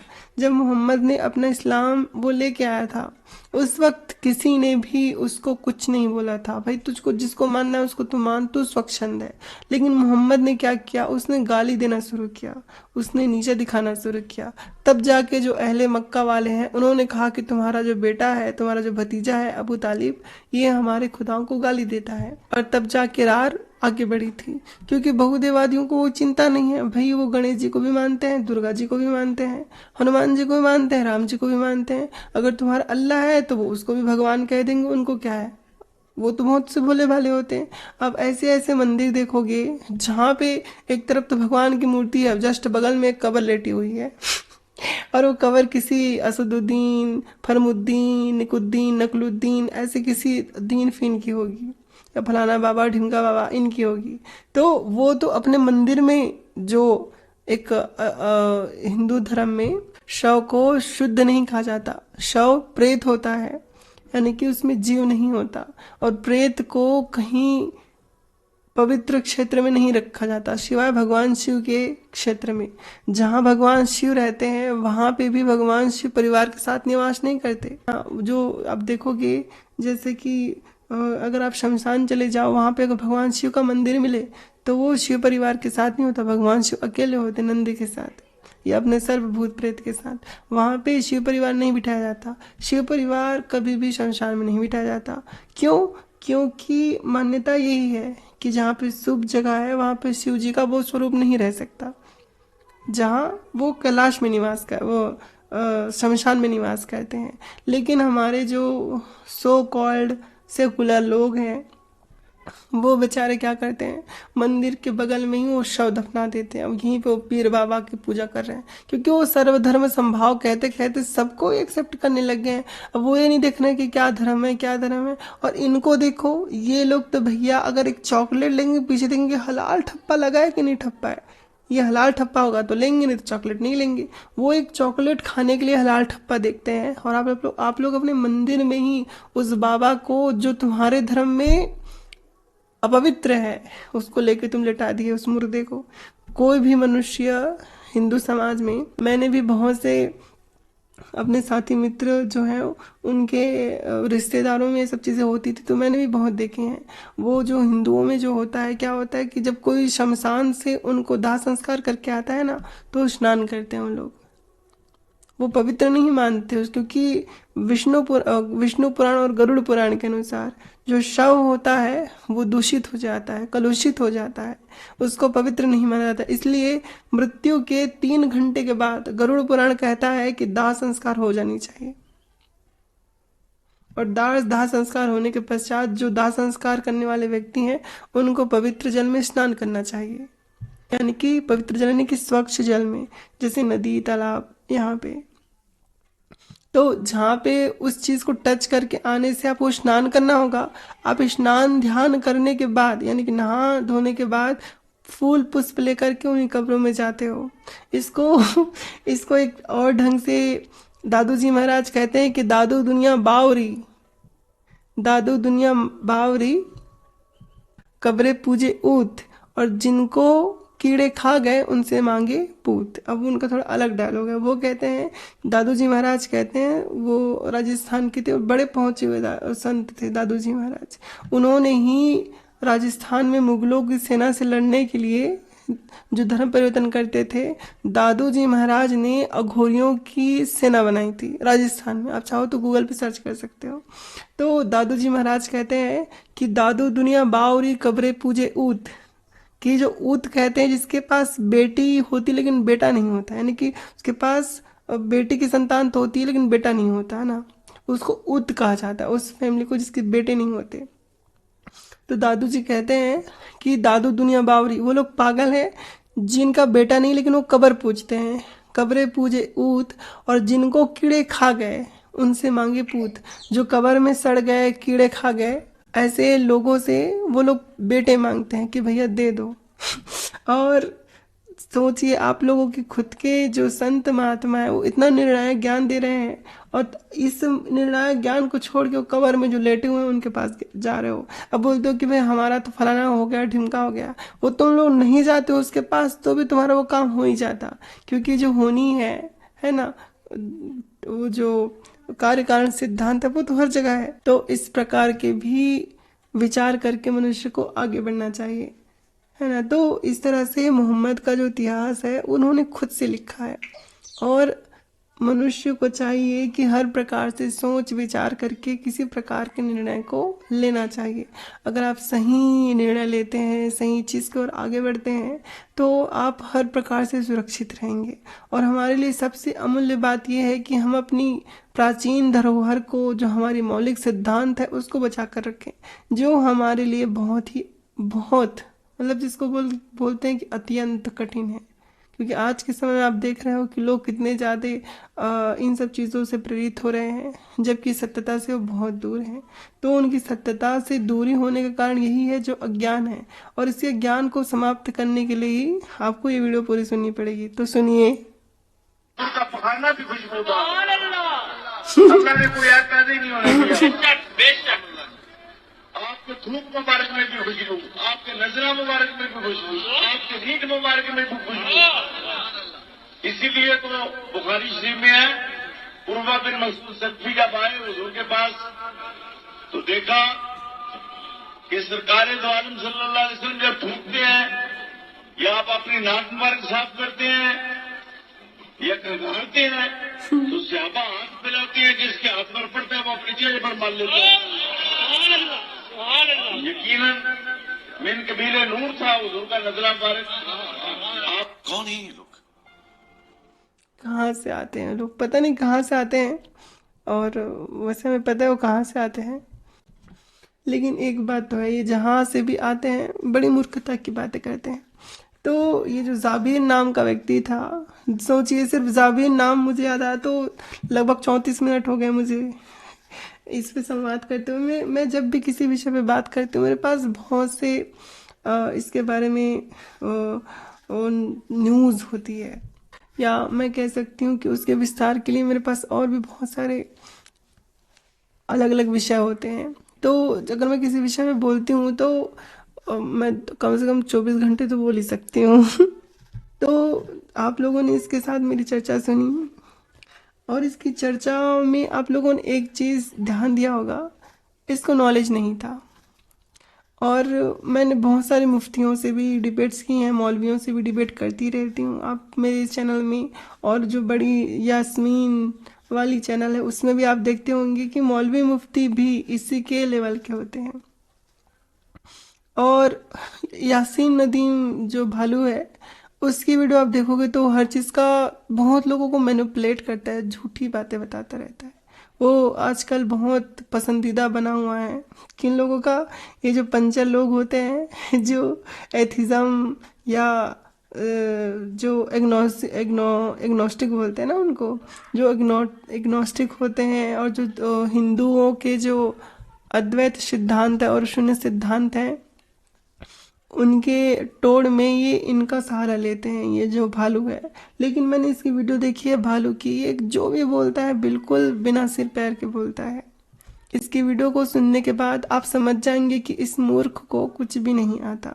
अब ये तो एक बात हो गई कि इन लोगों को नॉलेज होता नहीं है, लेकिन फिर भी ये इस चीज़ को मान्यता प्राप्त समझ के इसको फॉलो करते हैं। अब क्यों फॉलो करते हैं, उसके पीछे कारण क्या है? उसके पीछे जो सबसे बड़ा कारण है वो है लालच, कि हमें मरने के बाद कुछ ना कुछ तो होगा, क्योंकि वास्तविकता में सत्य को नहीं जानते। और एक झूठी चेन घड़ी गई है कि मोहम्मद से पहले ईसा था, ईसा से पहले मूसा था, मूसा से पहले इब्राहिम था, इब्राहिम से पहले आदम था। तो एक झूठा चेन बनाया गया है, जबकि आदम वाला चेन ही कट है, आदम तो असल में था ही नहीं। वैसे ही जो जीसस है उसके बारे में लोगों की बहुत सारी बातें हैं, मुझे नहीं पता क्या सत्य है क्या असत्य है, मैंने इस पे चर्चा नहीं की है या शोध जो है वो नहीं किया है इस पे कि वास्तविकता में हो सकते हैं। बहुत सारे लोग बोलते हैं कि ईसा मसीह भी एक काल्पनिक पात्र है, और अगर वास्तविक भी होगा तो ऐसे ही कहीं का सामान्य व्यक्ति था जिसको फांसी पे वो क्रूस पे लटका दिया गया होगा, क्योंकि उसने लोगों को तो होता है ना एक क्या बोलते हैं उसको, जेरूसलम सिंड्रोम। तो जेरूसलम सिंड्रोम में लोग अपने आप को कोई महान व्यक्ति समझने लग जाते हैं।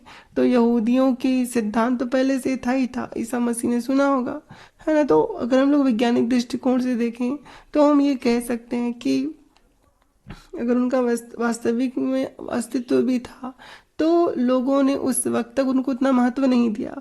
बाद में जो उनके 12 प्रेरित थे जो अलग अलग जगह के प्रचार किए, उनके दुखों के कारण बेचारों को मैंने पढ़ी, बहुत बुरी तरह से उनकी मृत्यु हुई है 12 के 12। और धन्य है वो लोग जो इतनी पीड़ा सहने के पश्चात भी अपने मार्ग से नहीं हटे, है ना। तो इसके लिए तो उनकी प्रशंसा ही की जानी चाहिए कि ऐसे दुख दर्द में भी उन्होंने अपने धर्म को आगे बढ़ाया, ईसा मसीह वाले को। लेकिन उन्होंने कभी भी मोहम्मद जैसी बातों को सच नहीं माना। मतलब वो जो बोलते हैं ना कि एक भविष्यवाणी की गई है, तो एक भविष्यवाणी की गई है वो ऐसा मानते, लेकिन किसी प्रकार का कोई भी भविष्यवक्ता नहीं हुआ या फिर कोई भी भविष्यवाणी नहीं हुई है बाइबल में जहाँ पे मोहम्मद का नाम आम हो। तो ये लोग क्या काम करते हैं, दूसरे को अपना बाप बनाने की कोशिश करते हैं कि नहीं भाई हमारा चेन तो ईसा से था, ईसा के बाद हमारा मोहम्मद आया है, ये आखिरी पैगंबर है, फिर मेहदी और ईसा बाद में आएंगे। तो ये जो कहानी बनाई जाती है, इस कहानी का चेन टूट जाता है हर जगह पे जब आप कुरान और हदीस को पढ़ते हो। तो ना यहूदियों ने ईसा मसीह को अपना माना आज तक, क्योंकि आज तक यहूदी धर्म जिंदा है, और ना ही ईसाइयों ने मोहम्मद को अपना माना, और ना ही मोहम्मद की जो मुसलमानों ने क्या नाम है इनका, कादियानियों को अपना माना। लेकिन कादियानी भी कहते हैं कि हम इन्हीं चेन से हैं। तो ये जो भयानक चेन है, और आजकल तो क्या नाम था उसका, शकील बिन हनीफ, सलीम नहीं, शकील बिन हनीफ का फितना फैला हुआ है। यानी कि शकील बिन हनीफ भी एक ऐसा व्यक्ति है जिसके लाखों में फॉलोअर हैं, और वो महाराष्ट्र के इलाके में है, और उसके लोग भी बहुत बढ़ रहे हैं, और वो भी दावा करता है कि मैं ईसा मसीह हूँ और मेहदी हूँ और दोनों मैं ही हूँ, है ना। एक पागल को तो हम जानते हैं जो क्या नाम था, सेकंड जीजा ईसा मेहदी ऐसा कुछ लिखता रहता है, बड़े बड़े लंबे बाल वाला, हैदराबाद का, वो भी उसी बीमारी से ग्रसित है।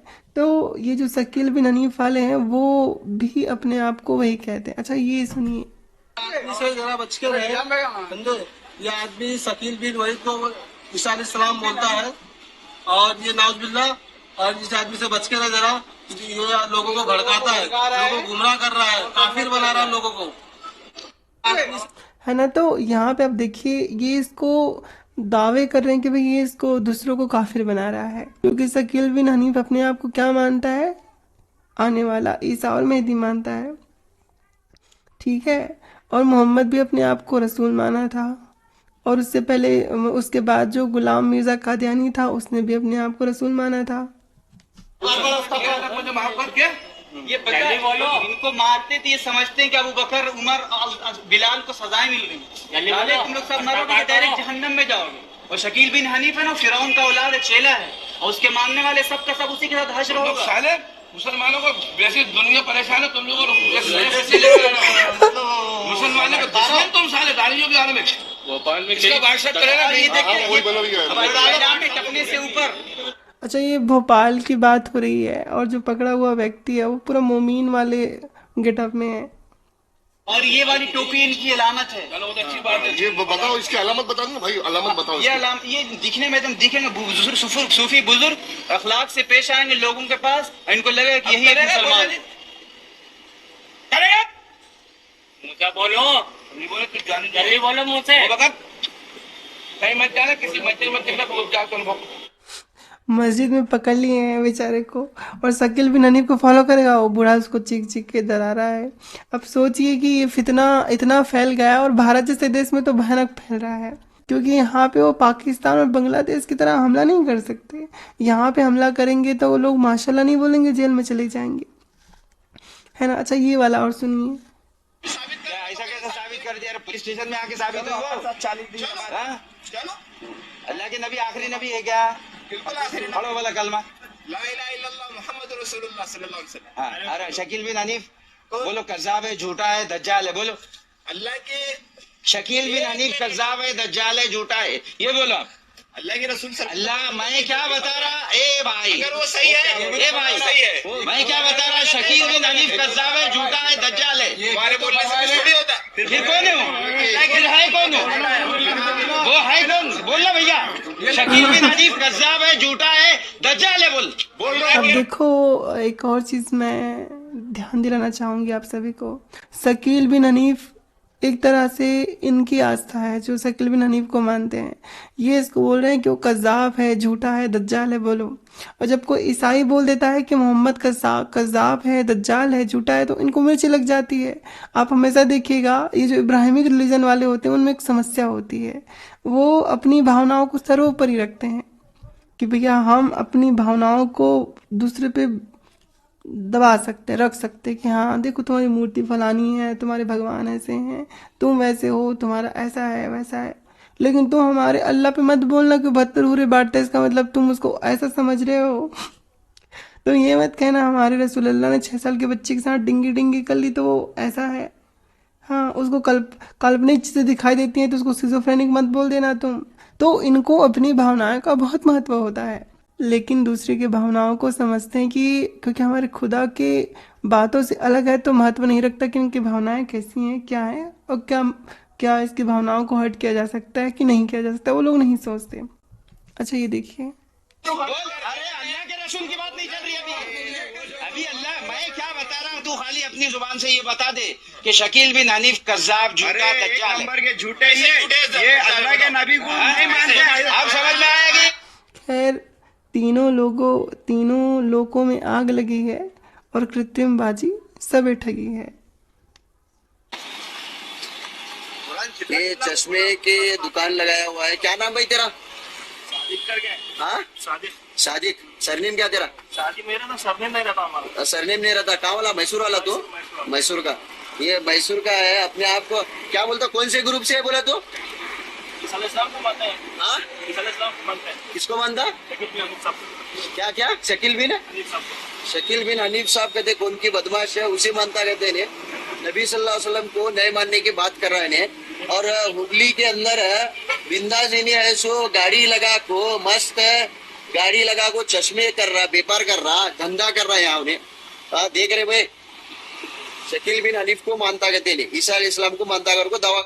तो ये मैंने 2-3 वीडियोस 7-4 वीडियो दिखा दी, ये स्पष्ट हो गया शकील बिन हनीफ का। जो मेरे पास बहुत सारी वीडियो हैं, शकील बिन हनीफ की जो बातें वो स्पष्ट हो जाती हैं, है ना। तो फॉलोअर बहुत है शकील बिन हनीफ की, और वो एक और ईसा मेहदी बन चुका है ना। और इससे पहले भी बहुत सारे लोग अपने आप को बोल चुके हैं। ऐसे 5 लोग अभी तक मेरे नज़र में आए हैं जिन्होंने खुद को नबी रसूल कहा है। ईसा और मेहदी। महाराष्ट्र, हैदराबाद, लखनऊ ऐसे क्षेत्रों में इनकी बहुत बड़ी है। और भाई ये मज़हब ही ऐसा है, लोगों को जेरूसलम सिंड्रोम हो ही जाता है, जैसे मोहम्मद को हुआ था, उसको तो बहुत सारे सिंड्रोम हुए थे जो साबित भी होते हैं, मैं लक्षण बता सकती हूँ। तो मैं मोटा मोटी बात ये कहना चाहती हूँ साथियों कि जैसे शकील बिन हनीफ, गुलाम मिर्ज़ा कादियानी, है ना, और सेकंड ईसा मेहदी को मुसलमान एक्सेप्ट नहीं कर रहे हैं, ये बोल करके कि भैया हम इसको रसूल नहीं मानते, आने वाला हमारा, ठीक है।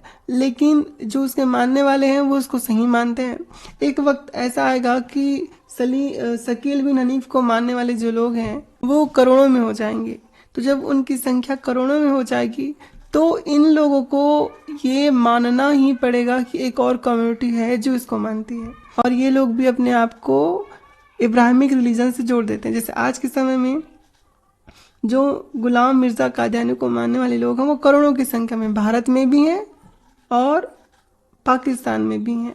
इवन सऊदी अरब में उनको मुस्लिम माना गया। वो लोग जाते हैं उधर और गोल गोल चक्कर लगा के आते हैं, यानी कि वो तवाफ़ करते हैं उधर जाकर के।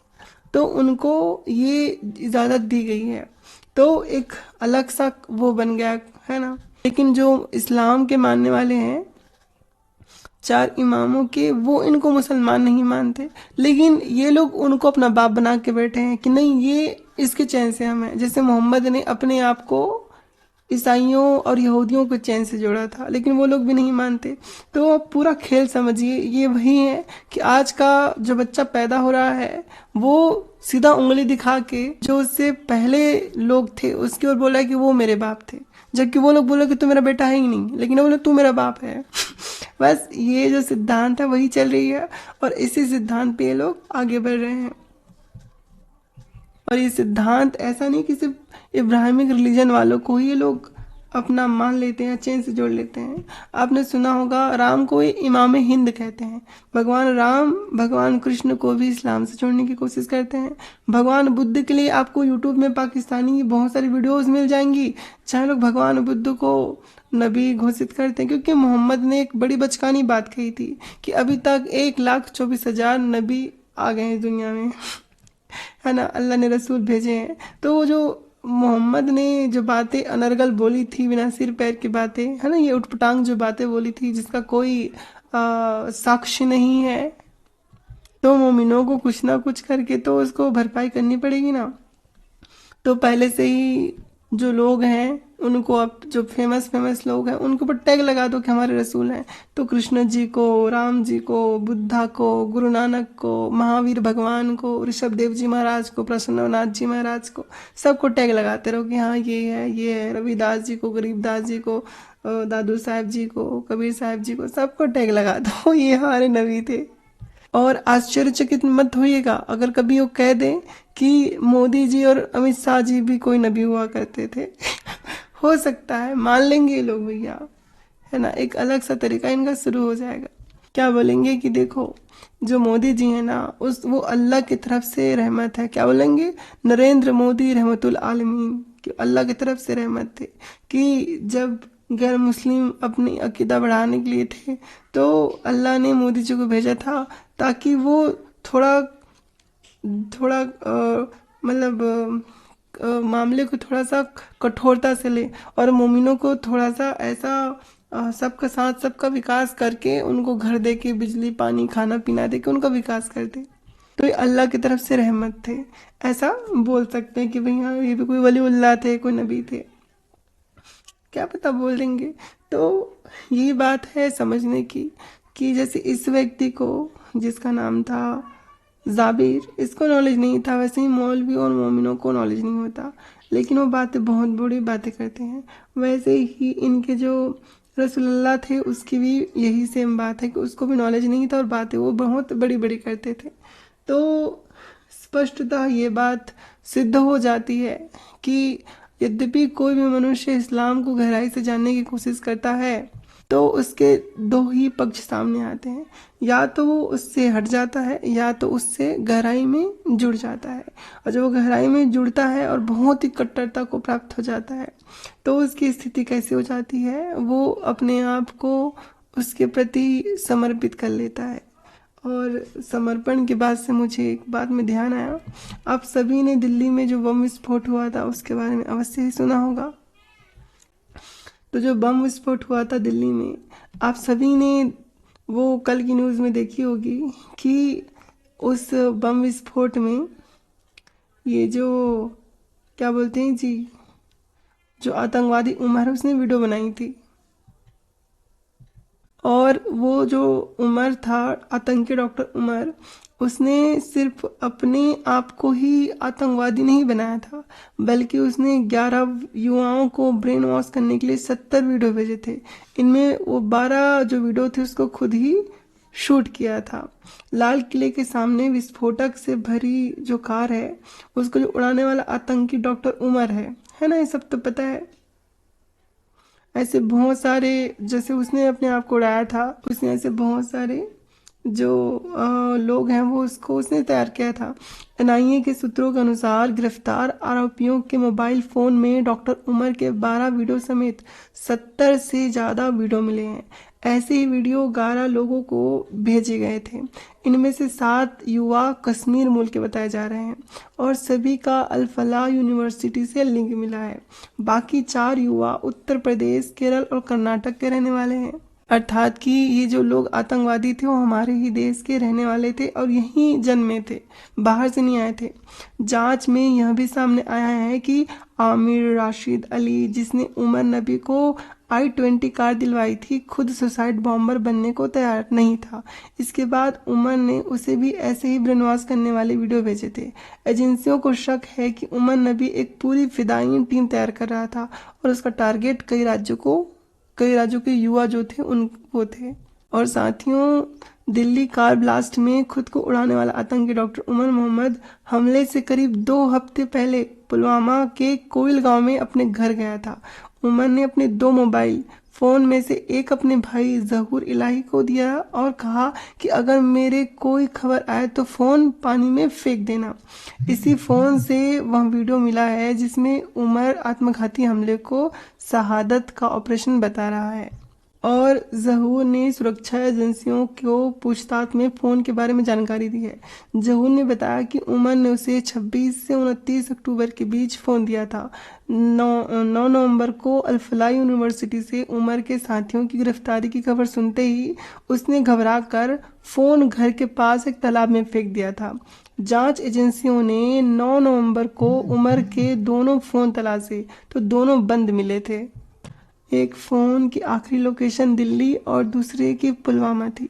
इसी दौरान ज़हूर से पूछताछ चल रही थी कि तभी दिल्ली में आत्मघाती धमाका हो गया था। बाद में तालाब से फ़ोन बरामद हुआ। हालांकि पानी में डूबने से वो खराब था, फिर भी एक वीडियो रिकवर कर लिया गया और फ़ोन और डिजिटल सबूत अब एनआईए को सौंप दिया गया है। वीडियो में उमर टूटी फूटी अंग्रेजी में बात कर रहा है। उसने कहा एक बात जो नहीं समझी गई कि यह शहीद होने के लिए ऑपरेशन यानी कि मॉडरेटम ऑपरेशन है, ना कि सुसाइड हमला। यानी कि वो बंदा अपने आप को कह रहा था कि सुसाइड मतलब कि ये कोई शहादत नहीं है, मतलब सॉरी, ये कोई आत्मघाती हमला नहीं है। हम लोग सुसाइड नहीं कर रहे हैं, बल्कि ये हम लोग दूसरों को मारने के लिए अपने आप को मार रहे हैं। यानी कि ये जिहाद का काम है, फिदायीन का काम है, यानी कि अल्लाह के पास और जन्नत को पाने के लिए है। ये अपने आप को मारना नहीं है, बल्कि जिहाद करना है, जंग करना है। आगे वो इस वीडियो में कहता है कि इसको लेकर कई विरोधाभास है। दरअसल मॉडरेटम ऑपरेशन के लिए माना जाता है कि कोई व्यक्ति निश्चित रूप से किसी जगह पर निश्चित समय पर जान देता है। डॉक्टर उमर ने दिल्ली के लाल किले के पास 10 नवंबर को हुंडई i20 कार में आत्मघाती धमाका किया था। इससे 15 लोगों की मौत हुई थी और 20 से ज़्यादा घायल हुए थे। मामले में अब तक 8 लोगों की गिरफ्तारी हुई है। इसमें से 5 लोग तो डॉक्टर ही हैं। इसमें से जो 5 डॉक्टर हैं, पहला तो डॉक्टर मुजम्मिल शकील है, 36 साल का है। जन्म उसका पुलवामा में हुआ है, कश्मीर का रहने वाला। आरोप है इसके ऊपर कि वो 2900 किलो विस्फोटक जुटाया था उसने। दूसरी डॉक्टर शाहीन सईद है, वो 45 साल की है और ये लखनऊ यूपी की है। और इस पे आरोप है कि ये जो मुजम्मिल की करीबी कार में राइफल इसने रखा हुआ था। और फिर डॉक्टर आदिल अहमद है, इसकी एज 38 साल है और ये काजीकुंड कश्मीर का रहने वाला है। और इस पे आरोप है कि जैश की धमकी वाले पोस्टर लगाए थे। लॉकर से AK-47 भी इसकी मिली थी। और फिर डॉक्टर सज्जाद अहमद, 32 साल इसकी उम्र है। इसने पुलवामा कश्मीर में रहता है। और ये जो बंदा है वो उमर का दोस्त है जो अपने आप को बम से उड़ा लिया। और ये पुलवामा ठिकाने वाले मॉड्यूल से संबंधित है। और 5वां है डॉक्टर परवेज अंसारी, 41 साल का। ये लखनऊ यूपी का है और ये मॉड्यूल से जुड़े फ़ोन और डॉक्यूमेंट्स इसके पास मिले हैं। यानी कि सोचिए कि यूपी से 3 लोग हैं, अच्छा यूपी से 2 लोग हैं, कश्मीर से 3 लोग हैं।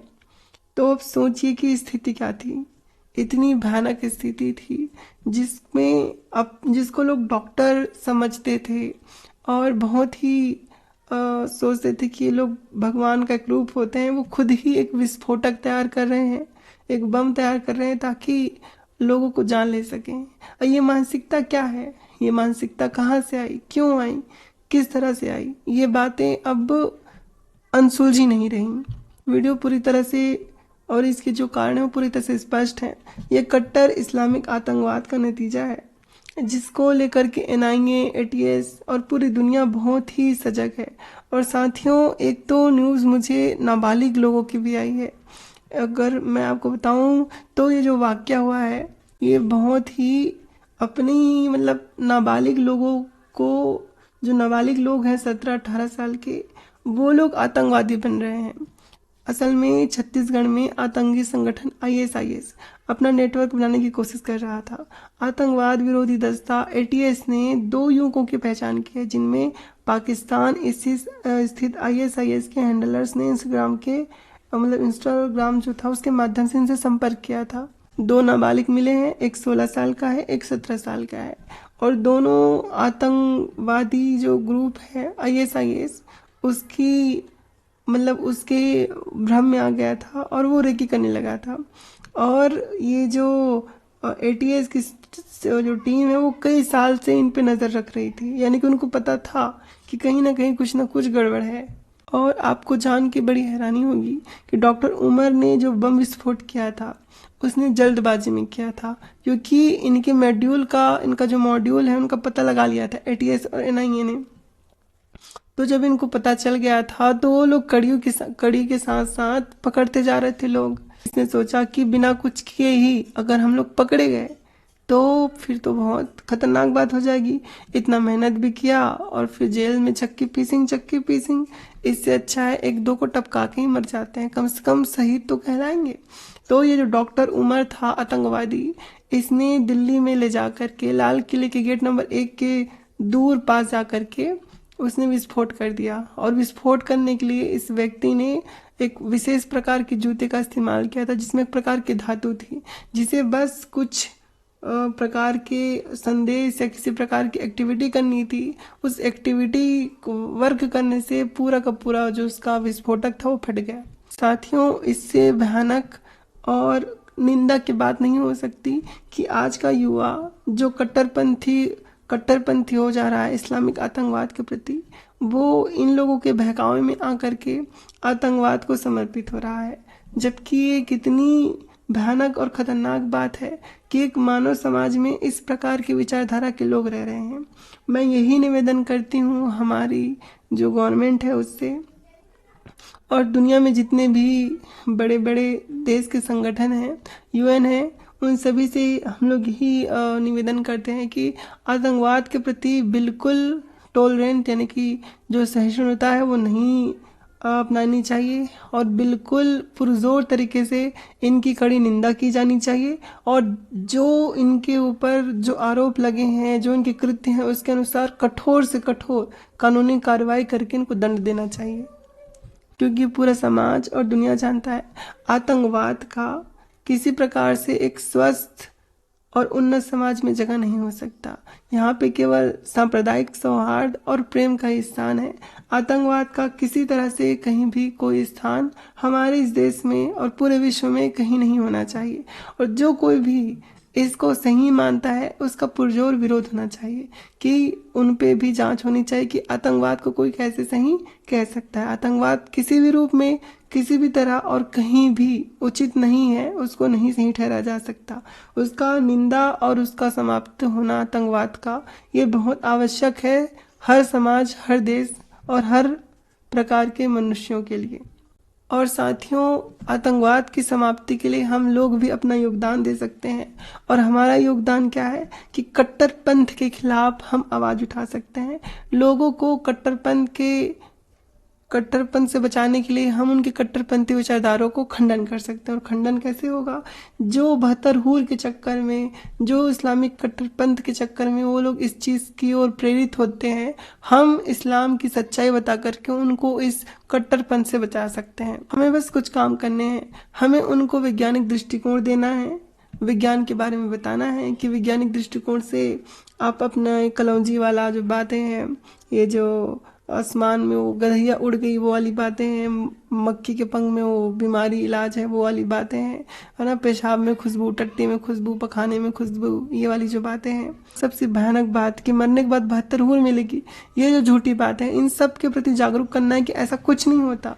ये कोई नबी नहीं था, ये कोई खुदा नहीं था, ये केवल अपने समय में बनाए हुए लोग थे जो अपनी महत्वाकांक्षा को पूरी करने के लिए अपने आप को रसूल फलाना ढिमका जो भी है वो बता रहे थे, और वास्तविकता में ये कुछ भी नहीं थे, सामान्य इंसान थे, और कुछ को तो मानसिक बीमारियां थी जो उनके कैरेक्टर में स्पष्ट रूप से प्रकट होता है। अतः अपने समाज को जागरूक करना, कट्टरपन से बचाना, आतंकवाद से बचाना, ये हमारा ही कर्तव्य है और हमारा महत्वपूर्ण उद्देश्य होना चाहिए, क्योंकि समाज में सांप्रदायिक सौहार्द बना रहे ये हम सब के लिए बहुत ही महत्व की बात है। और इसलिए साथियों, ऐसे वीडियोस को जहाँ पे इन सब लोगों की पोल पट्टी खोली जाती है और वास्तविकता बताई जाती है, ऐसे वीडियो को खूब लाइक करें, शेयर करें, और नए हो तो सब्सक्राइब कर लें मेरी इस वीडियो को भी। तो आप सबका अब यहीं पे मैं अपने वचन को विराम देती हूँ, इस वीडियो को समाप्त करती हूँ। और साथियों, हमारे इस वीडियो का उद्देश्य किसी भी धर्म, मत, पंथ, संप्रदाय, विचारधारा, महापुरुष या समुदाय को नीचा दिखाना, उनका मजाक उड़ाना, निंदा करना या अपमान करना नहीं है। यहाँ पे जो भी सामग्री है वो केवल ऐतिहासिक तथ्यों, धार्मिक स्रोतों, प्रामाणिक संदर्भों और वैज्ञानिक दृष्टिकोण के आधार पर शोध और विश्लेषण प्रस्तुत करती है। और आप सभी से अनुरोध है कि इस वीडियो को ज्ञान, इतिहास और मीमांसा की दृष्टि से देखें। नफरत फैलाना, भावनाएं आहत करना या विवाद उत्पन्न करना हमारा उद्देश्य नहीं है।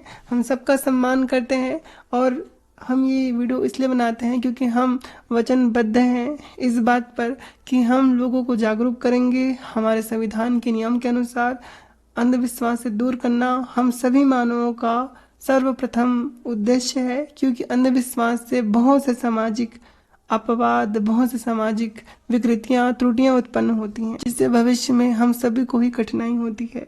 तो इन सब से बचने के लिए सबसे प्रमुख जो उद्देश्य होना चाहिए वो समाज का कल्याण है और समाज को जागरूक करना है।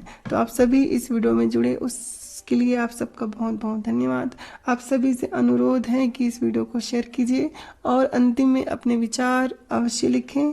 और अगर कोई साथी मित्र हमें वित्तीय सहयोग करना चाहता है तो वो इस QR कोड के माध्यम से हमें सहयोग कर सकते हैं। यह हमारे एक मित्र के नाम पे है, सुरक्षा कारणों से हमने किसी और का ये QR कोड दिया है। तो आप सभी का जुड़ने के लिए पुनः पुनः धन्यवाद, और किसी अन्य वीडियो में आप सभी से भेंट होगी। जब तक के लिए नमस्कार, जय हिंद, जय भारत, वंदे मातरम। आप सबका मंगल हो, आप सबका कल्याण हो। नमस्ते।